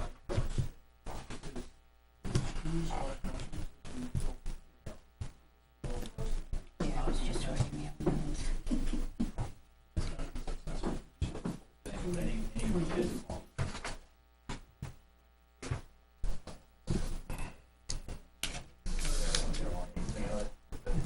Depends on how they were, like when I was a different kid now. Anything else on that page? Anyone? Page 4? Anything? Move to approve the minutes of November 14th as amended. Second. All in favor? Aye. Aye.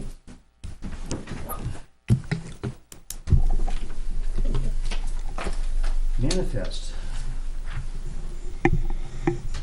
That late arrival really kind of doubled it. That did.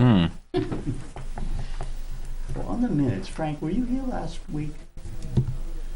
That's a long time ago. No, he wasn't. No, Yeah, you weren't listed, that's why. no, you didn't because of the snowstorm. You came and picked up your package in the week.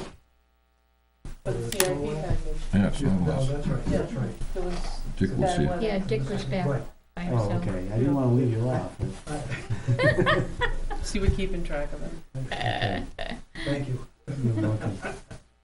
Okay, I move to order the treasurer to sign the payroll and accounts payable checks dated November 23rd, 2017, as included in the following manifests. Payroll, $57,037.50.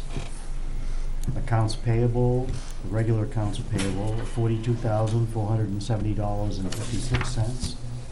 John Stark Regional Co-op manifest of $250,000, and a Weare School District manifest of $450,000. So the total is $799,508.06. Is there a second? Second. Any discussion? All in favor? Aye. Aye. Any opposed? Any abstentions? Okay. None? You have the floor. Yeah, couple things. One is the town hall, town report and town mailers. I have, we put out to bid like we always do.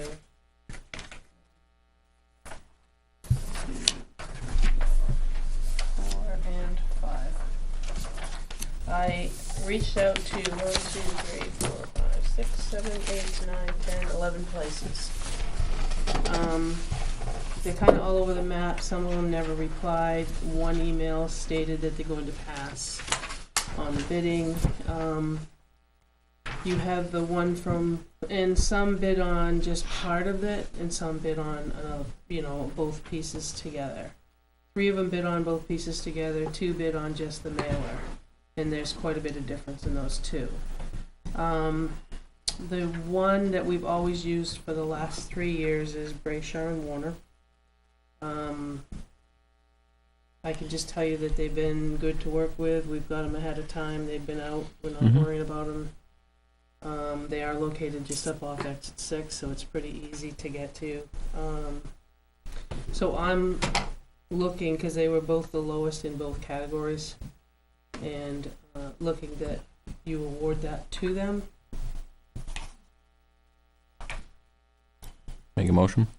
Sure. Move to accept the proposal for R.C. Brayshaw out of Warner, New Hampshire, to do the town report and town mailer. Town report totaling $3,075, town mailer totaling $1,875, for a total of $4,950. Second. Any other discussion? Questions? All in favor? Aye. Aye. I'm just gonna add one thing, and I didn't say it beforehand, just because I didn't want to sway your vote one way or the other, but before I put it out to bid, and I had received an offer from them to have them professionally design a front cover, if we go with them. So now that you have done that, I would ask them to do this. That would be included in the price? It's included in the price. Beautiful. It's a special offer, and it says, if you have your 2017 report done with us, you can choose between free professional services to format it or get 10 coil-bound copies for free. So I guess I'll ask you, do you want 10 spiral-bound or do you want a professional cover? Professional cover. Professional cover. Yeah, I don't. I didn't tell you this before. I didn't want anybody to know that's why you were going to vote the way you're going to vote. But We have on occasion, the board members have got spiral bound, but I didn't see a great advantage there. No, I'd rather do the professional So cover. we'll do the professional cover. Yeah. Okay. I didn't, like I said, I only said it until after you didn't. I wasn't going to have it. This is for the same amount that we've always had? Yeah, it was a special offer that came out before we put it out to bid.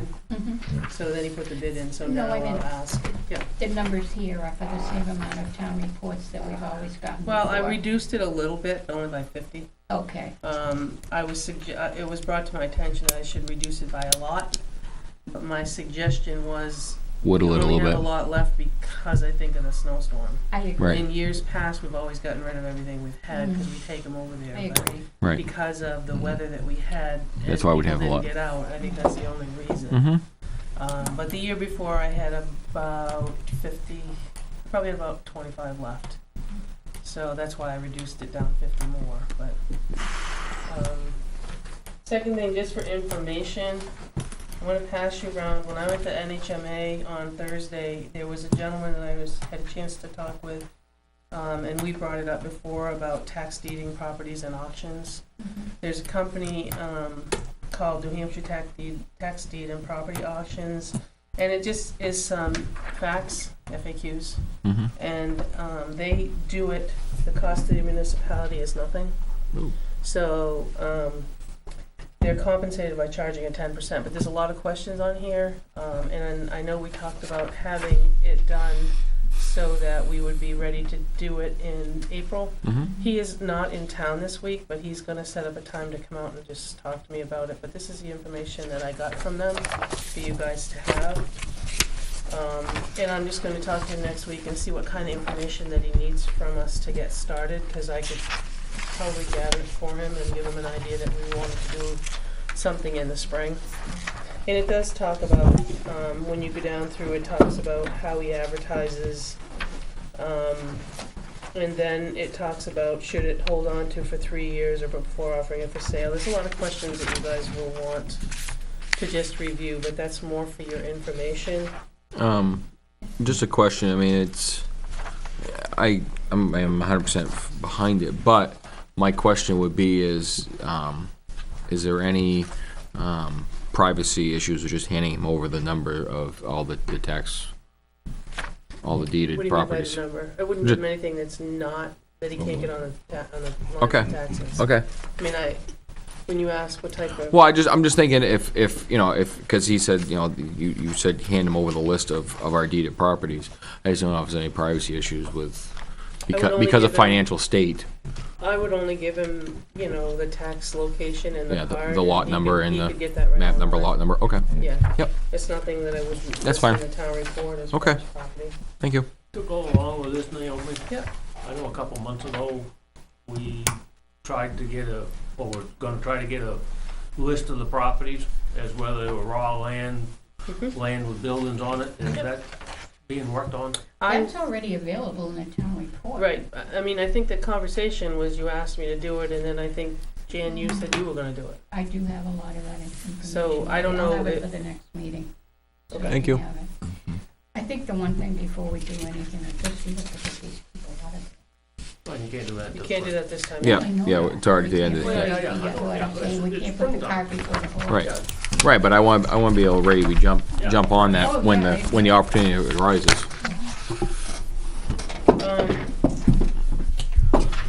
Just number 2 on your list here, Naomi. There are questions tonight that came up concerning police contractors and references made to it. Could you maybe have Mary run some copies of the newest contract for our Yep, for folders? everybody. Because our binders have an older contract in them. The CBA? Yeah. Okay, yep. Yeah, and then personnel policy. Updated. No, I don't know that all of you have. I know Jan, I don't know if Jan's got one or John's got one, but I know it hasn't changed. You don't have one either, do you? No, I don't have any. Jock doesn't have one either. I think I was the last one to get I was a binder. reading over your shoulder. Yeah. Okay, because that has not changed. There has some things that maybe should be changed, but that's a Mhm. topic for another time. Let's see. The contractor did come in and look at the roof. I have not connected with him. He came in, went up.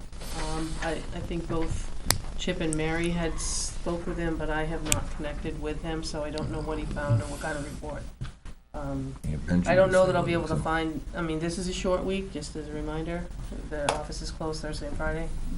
I know Benji was with him too when I came in the office. And on Wednesday, right? Yeah, he was with him up in the scuttle hole. Well, somebody has to hold a ladder. Yeah, so. I don't have any more to add, other than I just want to let you know that I did put the bulky items on there at the transfer station so that we don't forget it and we move forward with whatever we're gonna do. Yep. So that's on there. And then, like I said, just to let you know that our office, and anybody that's listening, the office is closed on Thursday and Friday for Thanksgiving. So Tom will have to get together probably Wednesday. At some point Wednesday to do the agenda and get it out. Just one other If thing. they don't show up, give me a call. Okay. I just wanted one other thing. It was brought to my attention that We haven't really advertised the fact that the transfer station is gonna be closed Friday and Saturday.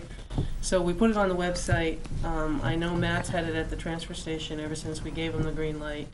I am gonna put it on both sides of the town hall. I'm not sure what else I can do other than just advertise it again that it is gonna be closed Friday and Saturday, and it will be open normal for Christmas, meaning it'll be open Tuesday after Christmas and everything else, because they're gonna use that holiday. So I just really wanted to put it out there as a reminder, because I don't know what else we can do with it. You know, we've tried to put it wherever. Just to clarify, normally for other employees, the day after Christmas is gonna be a holiday, is that it? For the, Well, typically, the transfer station, as you remember, if it was a Monday holiday for highway, they always took Tuesday. Okay. Which is why transfer stations always close Monday, so they would take Tuesday, and that just didn't want to happen. Because it falls so late in the year as well, they have to use it for the end of the year, we lose it. So that was the whole discussion that Benji had with us. John, you had something with the transfer station that you wanted to have. Is it the Well, if we're gonna do with it, anything with that bulky item deal. No, there was a piece of equipment that you wanted to have. Is it the compact something? Serviced? You've brought it up a couple of times. I Right, just didn't know. I've discussed it with Benji, when we installed the new compactor in 2007, they suggested and strongly suggested to have a half-life recheck, which would be 2017, which was not done. So As far as all the slides and the workings Yes, and, and okay. Benji said he is gonna call him up and check on it and try to make sure it gets done next year, and definitely be changing probably the oil. Yeah. Not next year. I know we change the oil, what, every 2 or 3 years? Yeah. 'Cause I remember- It's gone two, so probably 4 years ago. I remember seeing oil billed to that Yeah. on one of the manifests, so it's been in my Maybe term. it's only been 3 years. Right, it's been in my term at least, Yeah. but, okay. And So with hopefully a sh- Benji's gonna keep up on that, and they'll come in and check all the slides and everything, and Yeah. start making the adjustments. And that's all I have. I do have one piece of correspondence that I will, like to just ask you about. It's not on public, so. Okay. Any questions by Naomi on any of her report items? If not, we'll open to public comment. Frank, Dick, either of you? Flip a coin, good to be invited.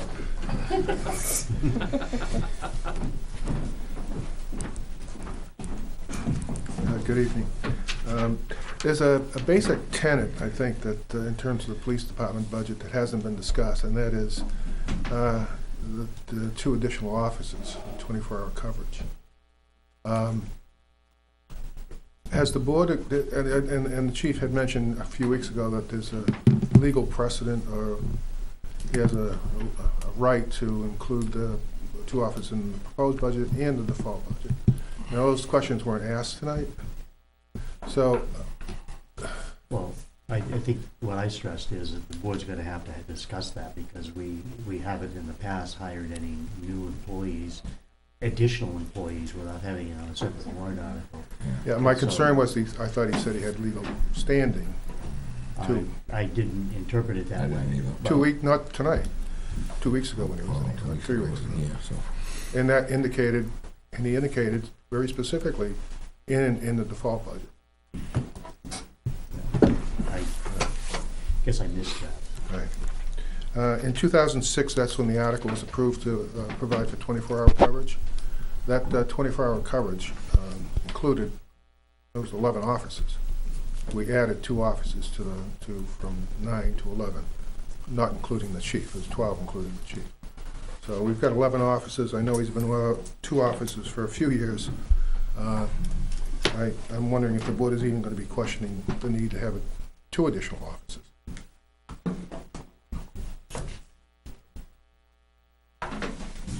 I look at part of the discussion we had earlier when the chief was here, things that I brought up. I don't know if everybody agreed or not, but I did bring up the concern of what happens when you add the overtime to make that happen.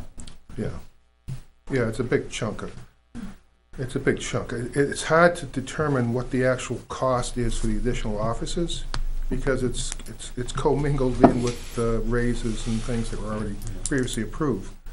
But if you look at the increase, and based on the reasons for the increase, 95% of the increase is based on personnel. Yeah. And I don't know what percentage of that is just for the 3 offices. It's gotta be close to $300,000. That's why, if you recall, I specifically asked Beth if that $176,000 figure for 2 officers included all of those other lines where it was worked in, and she said yes, it did. So everything from additional uniform money to camera units, to their salaries and insurance and so forth, are part of that $176,000. That was the bottom line figure for 2 officers that he gave, not the school resource article. Oh, yeah. But those 2 would come to $176,000, because that was a number he was comparing to what the state police want to charge us and what it would cost in overtime and so forth. Okay. The contract, the current contract was approved in March of last year, and there were statements made tonight about language in the contract that required at least 2 officers per shift. And we haven't been working the 24-hour shift all year, but I'm assuming we're getting coverage. So what's the difference between what we have and what is being proposed? Because it sounds like that the officers have the first right of refusal, more or less, when it comes to working that 24-hour coverage. So it just, the whole thing kind of doesn't make sense to me. I mean, 11 officers, it was approved for 24-hour coverage by the voters in this town in 2006. Now we're getting into a situation, they're saying that, well, if we hire police, state trooper, come in here, we reach an agreement, then we might have a legal issue that's gonna cost us $500,000. Why haven't we had a legal issue this year? I mean, I don't. I'm sorry, I'm asking questions that you probably don't have the No, answers but to. I would have to look at the contract, but I don't think that What he's is the case. referring to, Dick, is if you contract with the state police, in other words, it's like them working a highway detail, they're gonna come down and dedicate an officer for 4 hours, that's where they're gonna get it, and you're gonna pay the overtime rate or whatever the officer that's there, whether it be a lieutenant, sergeant, trooper, head cook, a bottle washer, whatever it is, and you pay that rate.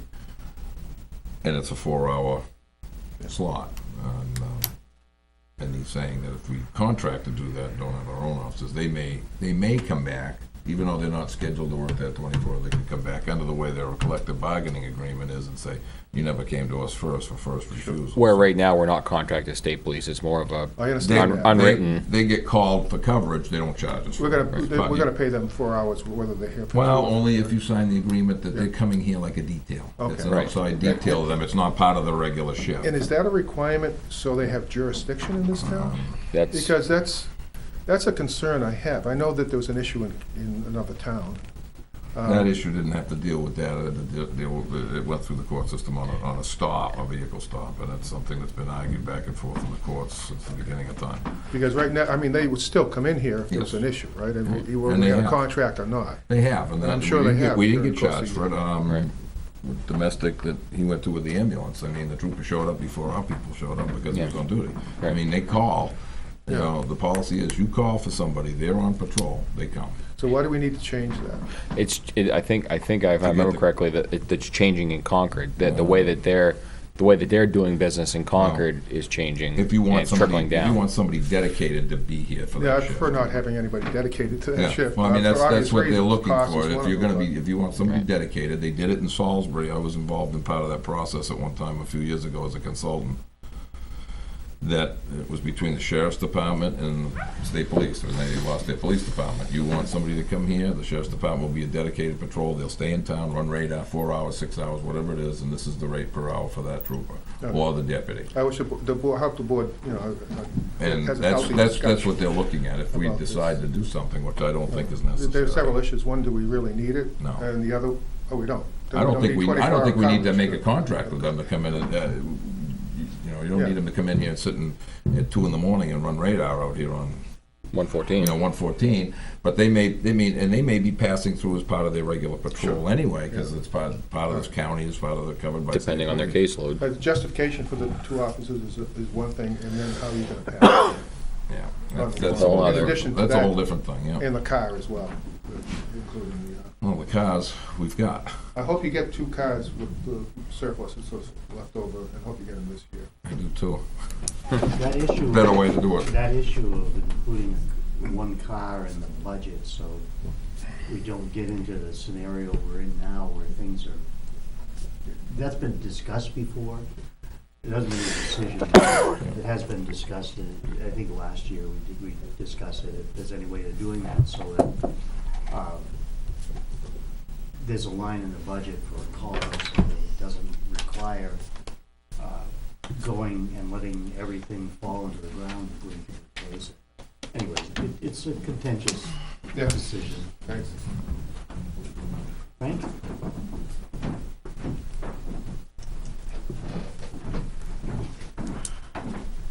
Frank Campana. I ought to be absent from more selectmen's meetings, but I can't remember if I was here last week. Well, as long as you don't remember what you say, we're okay. Routine, you know, creature of habit. So I had to stop and think what I hear. So thanks for helping me out. I want to touch on the budget tonight, just a couple of things. And the last speaker took the wind out of my sails a little bit. And it's in regards to the police cruiser being in the budget. I understand the rationale, what you're saying, Tom, but it seems that, and I would hope, from my perspective, as I think the liberal as the board is, I would hope they would consider not trending to putting things in the budget and taking, you know, the ability of the voters to have a say on a specific item. You know, I mean, if it's going to be a cruiser in the budget, then it's going to be a highway truck in the budget. Then it's going to be a grader in the budget. Well, maybe not that if it's a lease. But, I would hate to see the trending away from that and personnel in the budget. Well, what we're dealing with tonight are proposals. Pardon me? We're dealing with proposals tonight, and we No, I have a long way to understand. go, a lot of discussion ahead of us. And I'm not looking for any yes or no's, excuse me, that, certainly tonight. The other thing is the SRO. I was at the high school the other night for that, and I tend to go to our schools, I think tomorrow night, to listen to the same presentation. But, we're on, it's split 3 ways, as was said, $29,000 each. And I did ask up there specifically if that included benefits, and as stated tonight, it did. However, I did bring up the issue of, transportation, although it's, maybe a small budget item, but, this guy or girl's gonna have a car, and it's gonna be a free ride, at the taxpayer's expense. So the town will actually be on the hook for $87. No matter how you slice it and dice it, we pay the town bill, we pay the school bill. So we're going to be on the hook for $87,000 for this person, and that's just the beginning. It will only mature from that. So other than Tom's statement about how we present the inclusion of 3 cops in the warrant article, I would like the further discussion of, the necessity and the need. Again, I've said it before, and somebody else has said it too, that, we seem to be doing okay without a 3rd shift. I'm not too sure about what was mentioned about hiring two officers way back to bring it up to 11 for 24-hour shift, 24 hours. And the other part of that, as some people have mentioned in the past, and actually it was a selectman, a she, said that the more cops you have, don't necessarily expect the overtime to go down. It's a ruse. Because you have to fill in, and you may know more about that, filling in. You have to fill in for somebody that's out sick, time off, et cetera, et cetera. It's going to be filled in by probably somebody that's going to do overtime, or more than one. So it's not a pie-in-the-sky deal to have more cops. I personally think that point might be debatable, but Well, probably now is not the time to debate it. right, that's right, and I didn't intend that. So. And the last thing, it's still the police department, and I'm not quite sure on the time frame, but within the last, and I did not see it personally, but it was mentioned to me probably 2 weeks ago, maybe 3 weeks ago, and here's from somebody that can't even remember if I was here last week. I was told that the police chief, I have to say him, I don't know if it was him or someone else in the department, that they were actually posting photographs of people that they arrested. I'm gonna go out on a limb and give you guys credit that you all knew about it. But I'll tell you, I think that's pretty low of somebody to do that, okay? You know, there's a time and a place for people to be tried, and that's in a courtroom and not in public opinion, especially with a picture. And if you guys knew about it, you should be ashamed of yourself for letting that happen. I don't know how long it went on. I don't know if it's still going on, to be honest with you. Just, I can clarify it. It is true that the police department did do that for a while. The practice has been ended. Okay. It should have never started. You know? I mean, there should be somebody around, as I say, you know, when someone's, you know, department head walks on water, you know, we let them do anything they want. But there should be somebody around monitoring, you know, that. I don't go on, the only time I go on the computer for town stuff is to get minutes. And I do the YouTube once in a while, but, so I'm not one to sit on a computer and look at that stuff. Well, this stuff But- was put on Facebook, Yeah, Frank, we have and the Facebook. thing, just to clear, and, I mean, there's nothing illegal about it, it's done all. I didn't say that Oh, there no, I'm was. just saying, it's done, and I don't agree with it, but it's done all over the country, and, you know, when it came to light, it was stopped, so. Okay, fine, It wasn't like we knew about it and just let it go, when it came to light here to the board, you know. okay. So. Well, Mine doesn't. Channel, but, you know, you look at the news, Channel 9, they're putting pictures of people arrested, and you look at, there's other I'm just saying. This is the town of Weare. There's other departments that do it. I'm just So let's saying- fall in line with No, everybody else. No, all I'm saying Okay, is let's not that, be different. Again, when we found out about it, we put a stop to it. Okay, fine. So, but I'm just telling you that, I mean, you look at it, it's all over the place. So it's nothing unique, but we didn't agree with it, and we put a stop to it as a board. Okay, well, We again. agree with you, Frank. Pardon me? We agree with you. We are very agreeable. I know, and I appreciate that. But, you know, for somebody that's making $95,000 a year, you know, that $5,000 insurance that he's getting, you know, you should know better than that. What practical purpose would it serve? You know, quite honestly. Let's try people in court. You know, I mean, if you want to, you know, newspapers used to print the police logs, you know, of various towns and all. And that's, okay, Still that's do. fine.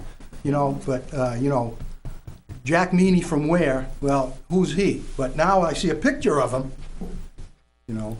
I mean, I picked you because, You look- because of red, white, and blue. But you look, yeah, you look in the Union Leader every day, and there's license revocations of people arrested and so forth. I mean, and yeah, I know. But there's no picture. Well, sometimes there is. I could okay. go to 5 different articles in the Union Leader today, and there were pictures. Well, I'm not trying to have you guys justify it because other people are doing it. No, when we're not, we put a stop to it. So I mean, I think that should end it. Right. And it does for me. But again, let's, you know, maybe should be somebody monitoring, you know, somebody aside from the police department, monitoring the police, you know, that type of thing. Because if it's happened once, something else may happen. And that's all I got. So I appreciate you. Well, it was brought up to the chief when it occurred. You know, Okay. I have a Facebook page, and it's like all of a sudden the arrest picture pops up on my page, and it's like, ooh. Was it your picture? And you stopped short there. Yeah. Okay, thank you again. All right. Did you say you had something for correspondence? Yeah, I just had just a letter, and I guess it's a request also having interest waived on the first half tax bill. That's public information, correct? Is there a name attached to it? I'm not gonna give you a name, other than the gentleman wrote that his dad had passed away. And prior to that, he was recovering from surgery as a result of a fall and a broken hip. Consequently, he passed away. So this gentleman and his sister were trying to put things together, not realizing that he hadn't paid his bill.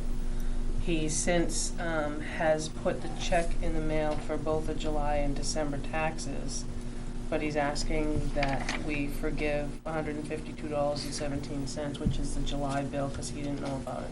Is that the total owed?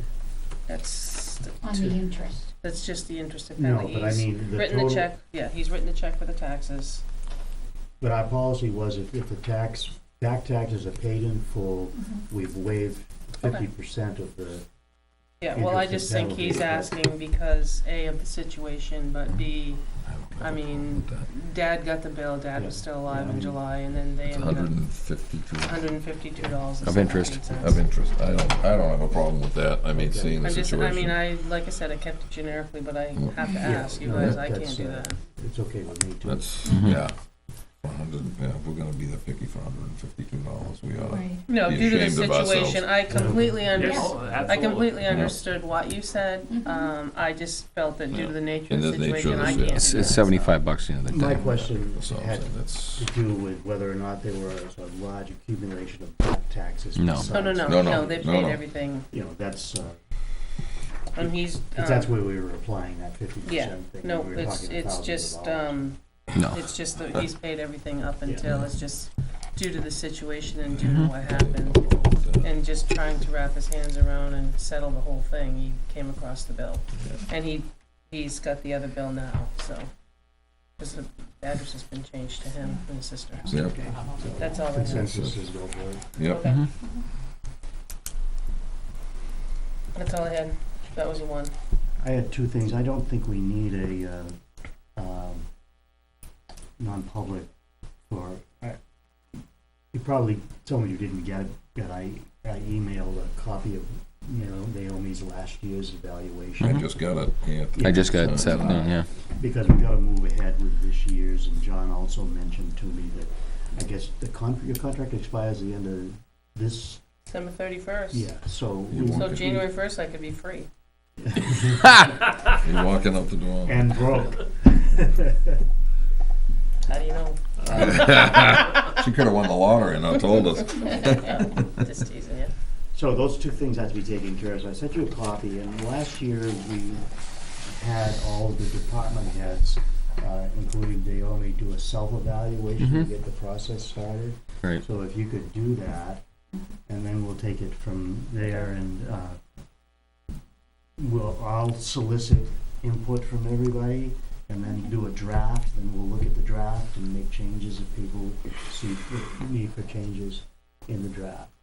So I'll do my self-evaluation and email it to you guys? Mm-hmm. Or do you want me to hand it to you? How do you want me to do this? Email is fine. Email's fine. But yeah, email's fine. 'Cause we'll I can leave it in Word. I can do it, I mean, if, whatever. Yeah, you wanna do. no, email's fine. If you're comfortable with that, emailing it. Then that's fine once you do that. And then, Okay. just to move it along. And if you have a copy of your present contract, because My Word and go one. I mean, I don't know, it's signed, so if I scanned it, it's PDF, but, yeah, well, the reason I checked my file, but I haven't been in this chair for a couple of years, and so the one that I had was old at home on file. Yeah. So if we could see that, so we can use it as a starting. so you want me point. to scan it and send it to you? And okay. Yeah, that okay. And the other thing I had is, I went down to the DPW garage. Bruce was going down and meeting with Tony, so I asked him if I could tag along. And we discussed the fire suppression system and asked if, actually, Jack Dearborn, through CIP, initiated this line of thinking to ask Turnstone what would it cost if they had like an amendment to their contract to complete the fire suppression system. Because my understanding is that those numbers that we have that are proposing for a warrant article aren't too tight. And we really need to know what we're talking about as far as numbers. So they're going to give us their estimate of what it would cost to put in the fire suppression system. And so we'll have something as a starting point here to look at as far as the numbers that are more precise than what we've got in front of us now. And you know, I know we've talked about it, but if it's a full water system in the truck bay, I'm not gonna support it. So I just wanna make sure that the right agent is hitting the right item, you know? I mean, I'm for the suppression of having the building protected and the equipment protected, but putting water on fuel is not, all they're gonna do is gonna spread it. What I'd like to find out is what, and I know you don't like to say what other towns are doing, but if every other highway system, garage who has fire suppression is using a water system, then I don't know. Look at the new one. Pretty sure in Henniker that's what they're doing because they have their public water supply. Mm-hmm. And I don't know about the building we looked at in Newbury. They don't have fire suppression. They don't? No, neither does Sutton. Either one of them? No. I thought somebody at Sutton said they had a dual system because it's two levels. Not that I know of. Did I've been- Hopkinton put in one after theirs? When they put that building up, it's a wood building, but as far as I know, I've been through that building, I never saw any fire suppression whatsoever. Yeah, we The just- fire extinguishers everywhere, but, I mean, that was before it was required. That's called manual Yeah, but fire it suppression. was before the state law required it. Yeah, so, Is it, does anybody know what Hopkinton did after theirs? I haven't been to them. Mhm. The state just built a brand new garage down on 93 in Derry, right at exit 4. Yeah. Actually two buildings. Did they Right. put suppress? I have no clue if they did or they didn't. Well, we definitely need more research. Anyways, Yeah. just looking for a number. Yeah, I mean, Yeah, a number, because I mean, it's still something that'd have to go up to bid. But I want a number on a comparable system for the needs of that building with the apparatus that's in there. I I don't, mean, you I know, just, you know. and the thing is fire suppression is to help get people out of the building. Yeah, If there's it's a not problem, a- it's not there to save anything, it's just to help save a life. It's life safety. It's life safety. But it also So- provides time for the Time for them to emergency get out. services Well, get there. I mean, yes and no. I mean, it depends on what time of day it is. I mean, if it's at 2 in the morning, I mean, you know, you're gonna be just You're protecting property. protecting the property, but Well, you know, at that point, another option we have, of course, I is to think- pull the warrant article all together and leave it the way it is. no, I agree that there should be I'm- some system to save our equipment, but putting water in anything that you got any Fuel, oil. fuel or any type of other chemicals like that is, Making it worse. yeah. Potentially. And, Absolutely. you know, at least if you get, I wasn't saying that sarcastically. No, but long as you get- I understand You that. have the option of, Right. I meant that seriously. I mean, Because it passes code, and if other garages like Newbury, which is a beautiful structure, and but some of those buildings were Mhm. built before there was any requirement for it. yeah, well, this one is new, the Newbury building. No, is pretty it's new. still before the requirement. Really? I know when they built it. I did some work up by that I mean, we site, can so- also check around. I mean, I know Neil from Hopkinton. I could ask Yeah. him what they did. Yeah. Mhm. I know the gentleman from Newbury. I could ask him Mhm. what they Yeah. did. See Cal, you know, yeah, Cal's the road agent up there, Pressman. Ricky, you may, I just- okay. I just don't want to go in with like, oh, we think it's gonna Well, cost I mean, this much. the other thing too is don't forget they're different buildings than what we get put up. Some of these buildings are a lot different than the ones we've got. They're A lot different. of some of them are wood structure. That's- instead of yeah. metal. Yeah. They're wood. Yeah, that's an engineered wood building. We also have alarm system in there. Detection. just like we do here. Yeah. So honestly, when the power goes out, Tom or I will get a phone call. Mhm. So there's some other things that we never had before. Right. Just like this building, we don't have fire suppression in this building. But you get There's detection also no fire suppression across the street or in the safety complex. or in the safety complex. Yeah, and it wasn't So- required, it wasn't And there's no fire. Middle It school? was The middle required school- when this. but The middle school has got sprinkled. Firewalls and fire. Middle school sprinkled. It's sprinkled, I think. Oh, yes, it is. Okay, well, Chip said Yeah, there wasn't they- one in there. The elementary school is not sprinkled. Yeah, I know that Center Woods. The middle is not, school 'cause is. My brother-in-law did. the Because there's a work pump for- house and a 30,000 gallon cistern in the ground over there. Yeah. Yeah, my Because they- brother-in-law worked at. Then he meant the elementary. Elementary My school, right, brother-in-law right. worked for Palmer Right. Shipyard, which did the plumbing and the. Because I've been over when the pump was leaking like a sieve, so. Just have a question. Okay, all I wanna do is make people aware that I No. went down and. I mean, I'm all valid about getting numbers for it, but I just wanna make sure it's the right suppression system for the right use, that's all. I also have something along that line, because somebody asked me if the 30,000 kilowatt, or 30 kilowatt, whatever it was. Generator. that was gonna go 30 kW. into that building was gonna be enough, because, or if we could combine the two that we have. We have the 50 now, the kilowatt, 51 for the garage itself. From what I understand, that new compressor is gonna bring it down, because it's 45.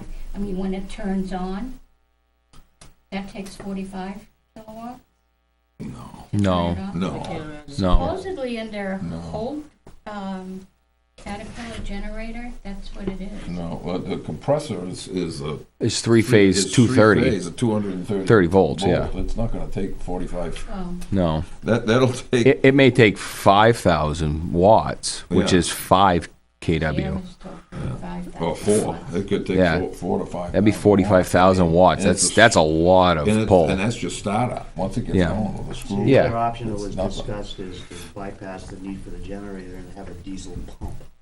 Mm-hmm. Right, You could So do then that. you don't need an additional generator, because the pump will kick in. Right. It's diesel that my operated. son-in-law. Yeah. And that's what they've got over there is a diesel Yeah, pump my son- Yeah. over at the middle school. And it ran good when it was leaking all over the place. It was running Yeah. top notch. So what I've been told is incorrect. Yep. Right, Okay. yeah. I mean, maybe 4,500 watts. It may be 4.5, but not 45. No, Yeah. Not 45, No. yeah. No, I was told there would only be 5,000 capacity left for the No. building to run. No. No. No. Whoever gave you those numbers is.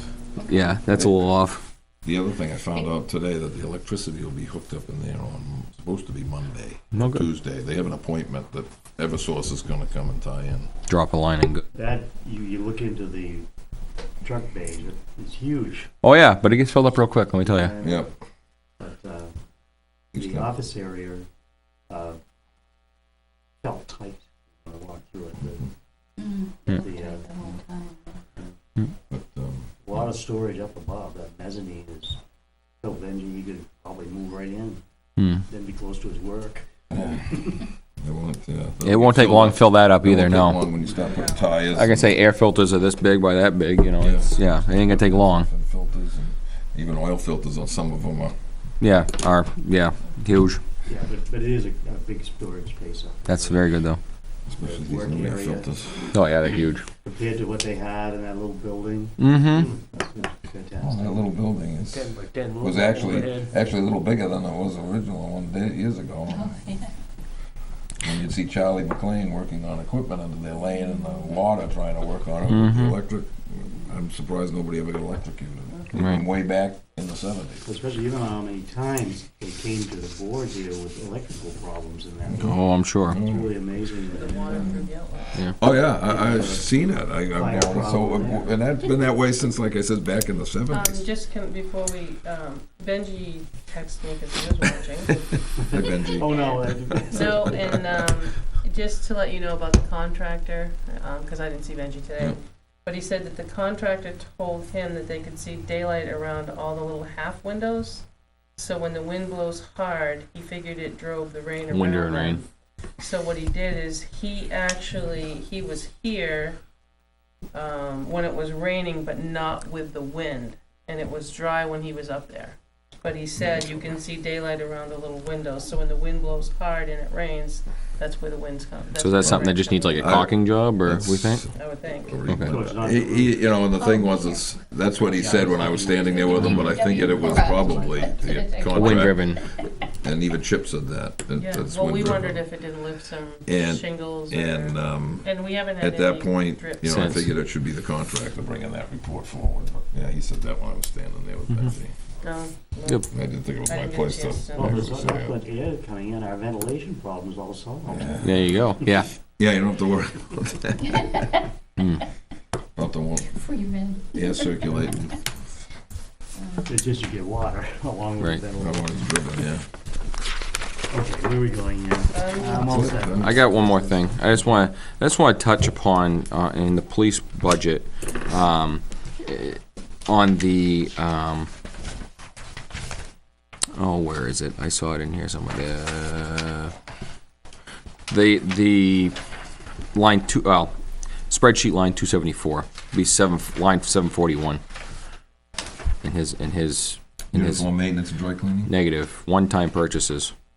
741. yeah. Which one? The 2018 proposed is for the fenced-in yard and the locker rooms. You know, we're getting to the point, we're gonna, you know, the highway department's gonna be moving out of that structure on 114.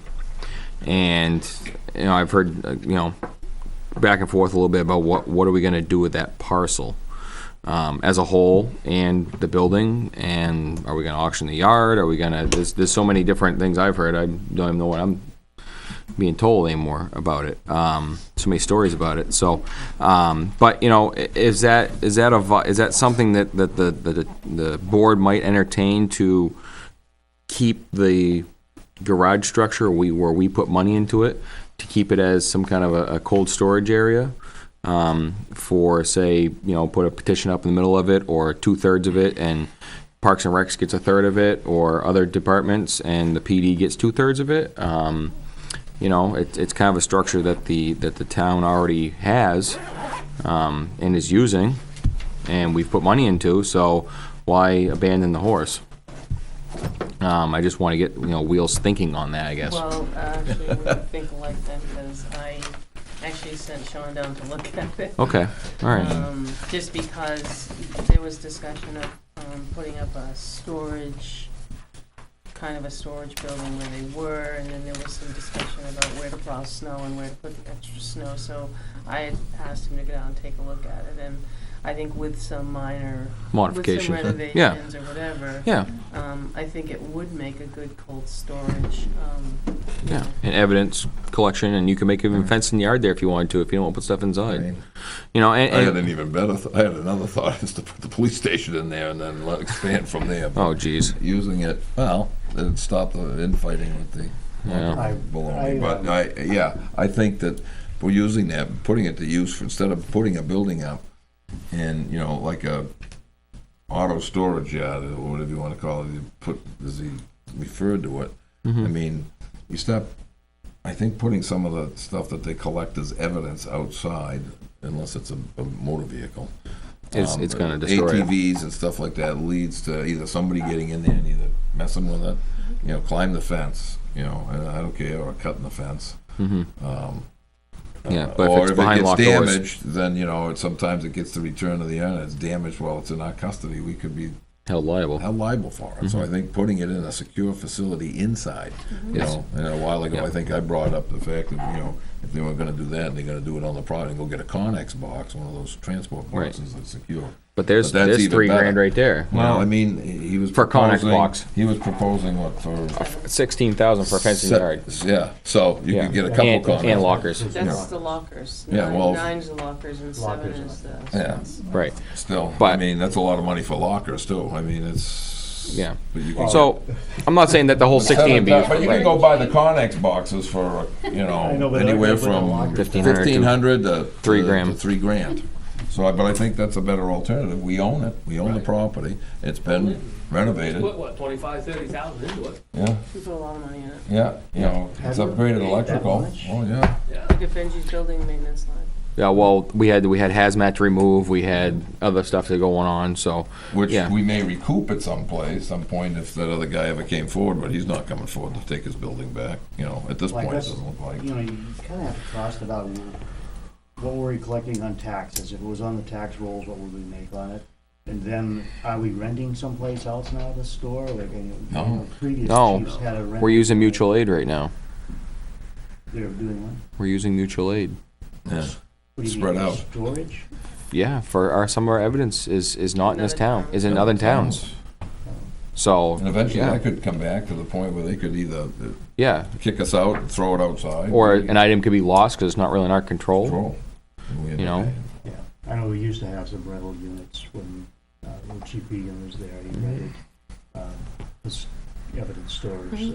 I mean, I was just thinking balance unit cost, and then the upkeep and so Well, I forth. mean, we've got a how lot to of- balance out. I mean, we got a lot of property that we own on the tax rolls. I mean, to take that, this one's off the tax roll, so to take it and Yeah. use it for something. And we're even already using it. not take the whole property over, subdivide it off.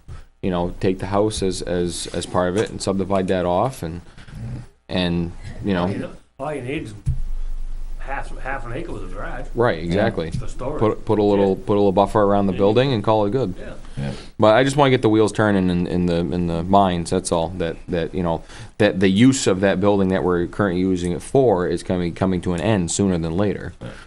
think- And we need to either make a decision as do we auction the whole lot as what it sits, or do we try and repurpose that building that we've put money into that we may or may not recoup. I'm all for repurposing it. To repurpose it, yeah. So, like I said, just a topic conversation for another night, but, wheels turning and heads. I actually have one Maybe more what thing we to should do. do after the highway is able to move into their own garage. Take a to tour do of it. Sidewalk. Yep, absolutely. Just meet before meeting, go Yeah. down and walk through it. Yeah, see- I agree. Yeah. I have one more question. Me too. Or one more, Christmas, I might as well throw it out there. Christmas, as you know, is Monday the 25th. So there's been some discussion, we've always gotten together holiday-wise as a group. But if you look at the calendar, that's Friday the 22nd. So when we had Christmas Eve, we always got out at noontime and kind of had lunch together and then left. So the discussion what does the board feel about an early release, even though it is the 22nd? Instead of staying till 4:30, is maybe stay till 2? Fine with me. Yeah. Some people said 1, but I was gonna split the difference I was gonna because. say even one. Why don't you do it at 1 or at lunchtime? Yeah, I mean, it's not- It would be, This- Yeah, half this day. No, I time- guess what I'm thinking is if others are working and wanna come do a registration, they usually have their lunchtime between 12 and 1. So 1 o'clock, So- 1:30. I'm just asking 1 or 2, I mean, I didn't know what you thought. I don't have a problem with it. I mean, if it were one of the last 2 days of the month, then you got the registration, Yeah. so you couldn't do it for New Year's, but this has still got plenty of time left in the month for people to do their registrations. I think, yeah, 1 o'clock, even 1:30 is fine with me. Mm-hmm. Thank you. All right, Jan.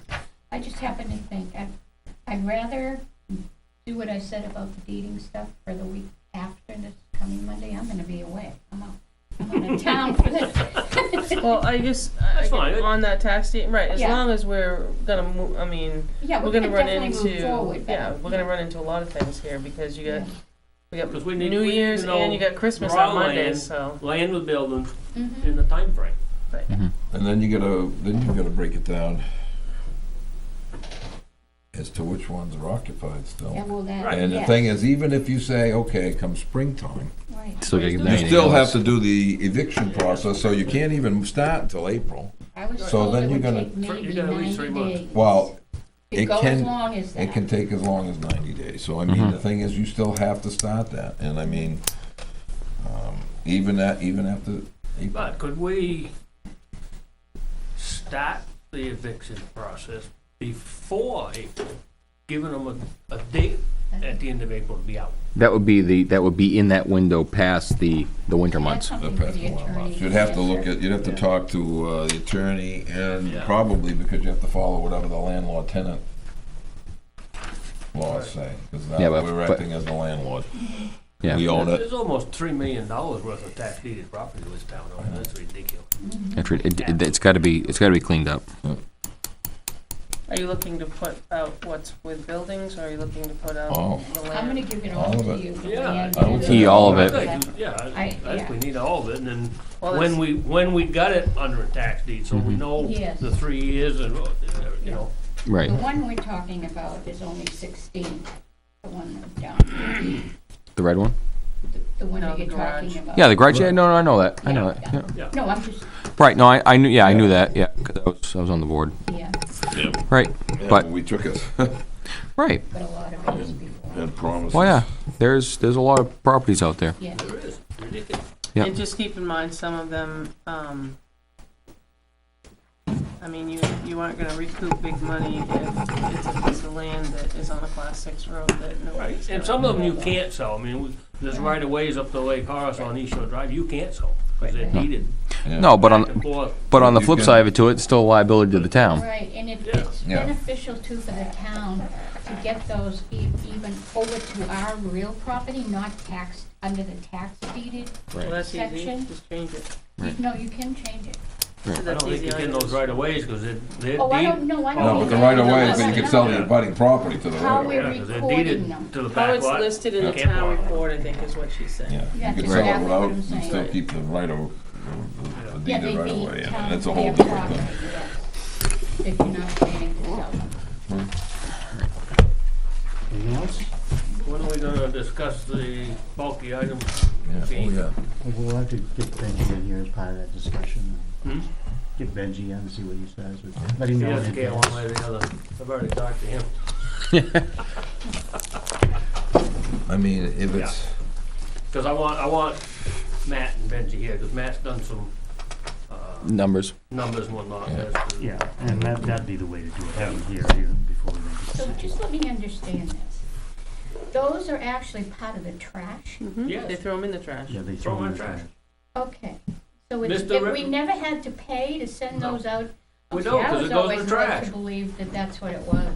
No, it would, the reason Tim brought it up is because, and I'm not down there, I don't know, Yeah. but Tim's concept was that they take up more space than anything else, so they should be paying extra to have it. I don't think the years that I was down there and we did that for nothing, I don't think we gained a trailer the whole year.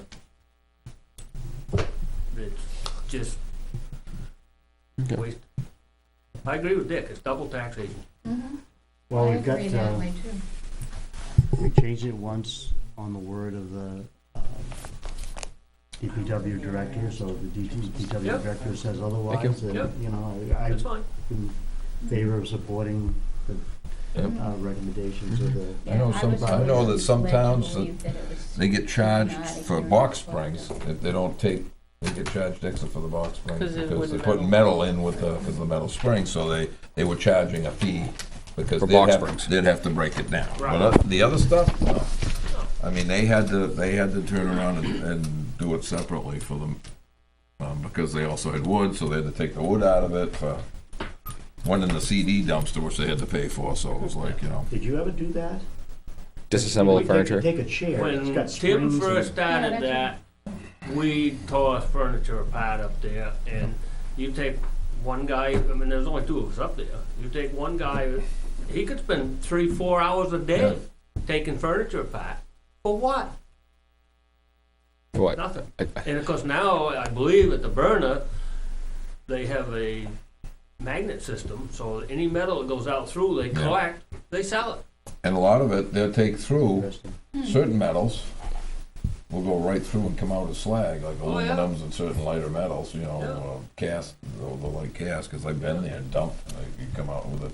When I And a lot of times the transfer the station. mattresses there that come out of the trailer, the loader operator will grab one of them with his loader and wipe the floor with it before he Yeah. puts it in the trash. Yep. So I mean, I argued with Tim over that for, Yeah, and it depends on who you have the Couple months. it depends who you have the It's kinda like a contract with, if you king-size get filter. it, take it to the, yeah, basically. you know, if you went to someplace like Zero Waste, you might get charged You for it, might.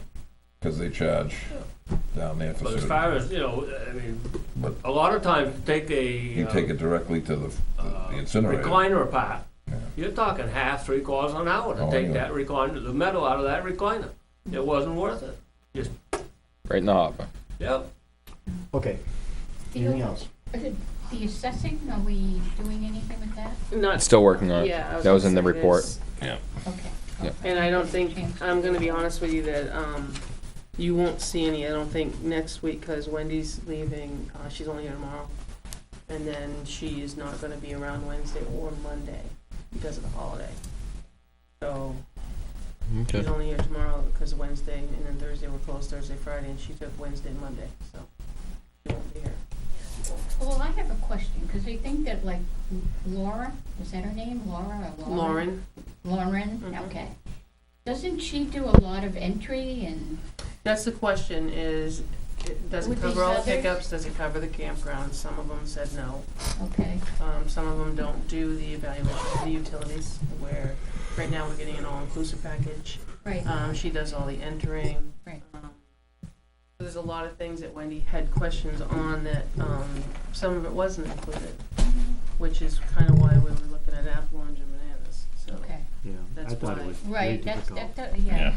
There's So- one company that gave, like,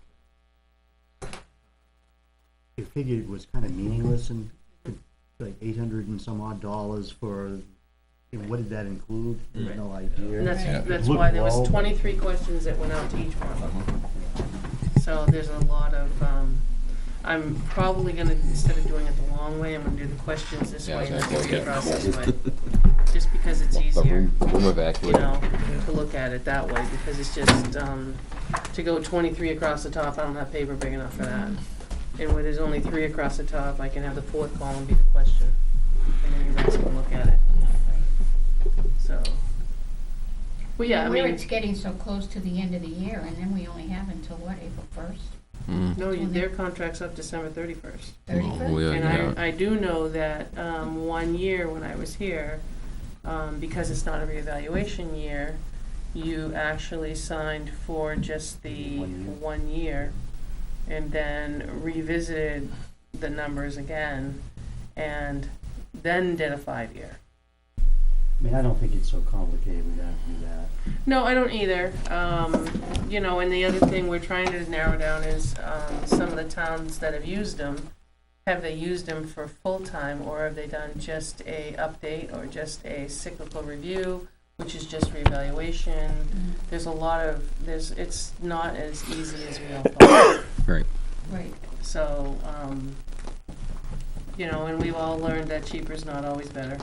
Oh, yes, we I have. think that's what happened before, when we went through this, and at the end, we threw our hands up and said, stick with what we know, because there wasn't that much difference. in Right. price. At the end of the day. Yeah. We'll find out. Plus, the ones of putting together their proposals, a lot of them are using the Avatar software, Anyway, so, yeah. anyway, so it's, Hmm. They seem to do quite a bit for us. Avatar? Yeah, and that's what we couldn't pick out of the 3 proposals, was were we getting the same? Right. Right. That's why we had to ask the Exactly, question. that's why. And that's what You we know, want to and- ask the And a lot of question. the parcels are campgrounds, and you have to get in there, and you have to do, there's a lot of forms, and the utilities is another part of it. There's just a lot of things that we couldn't pick out of the drafts. Okay, So next week, but just to December finish. 31st is coming. Yeah, well, next. It's coming right along just quick, too. Next week, you'll have the fire department, and then you'll have the rest of ours, so everybody will be through once. Hmm. And then I guess we can run the grand run of everybody and see where we are. And then are I we think, behind where we were last year? It No. seems like, you know? no, because by Thanksgiving, we're off a week. But I think that's largely only because, you know, how a meeting fell. We would be done tonight, which would have been before Thanksgiving, which we were last year. Yeah, but Thanksgiving was later. And we took a week off in October.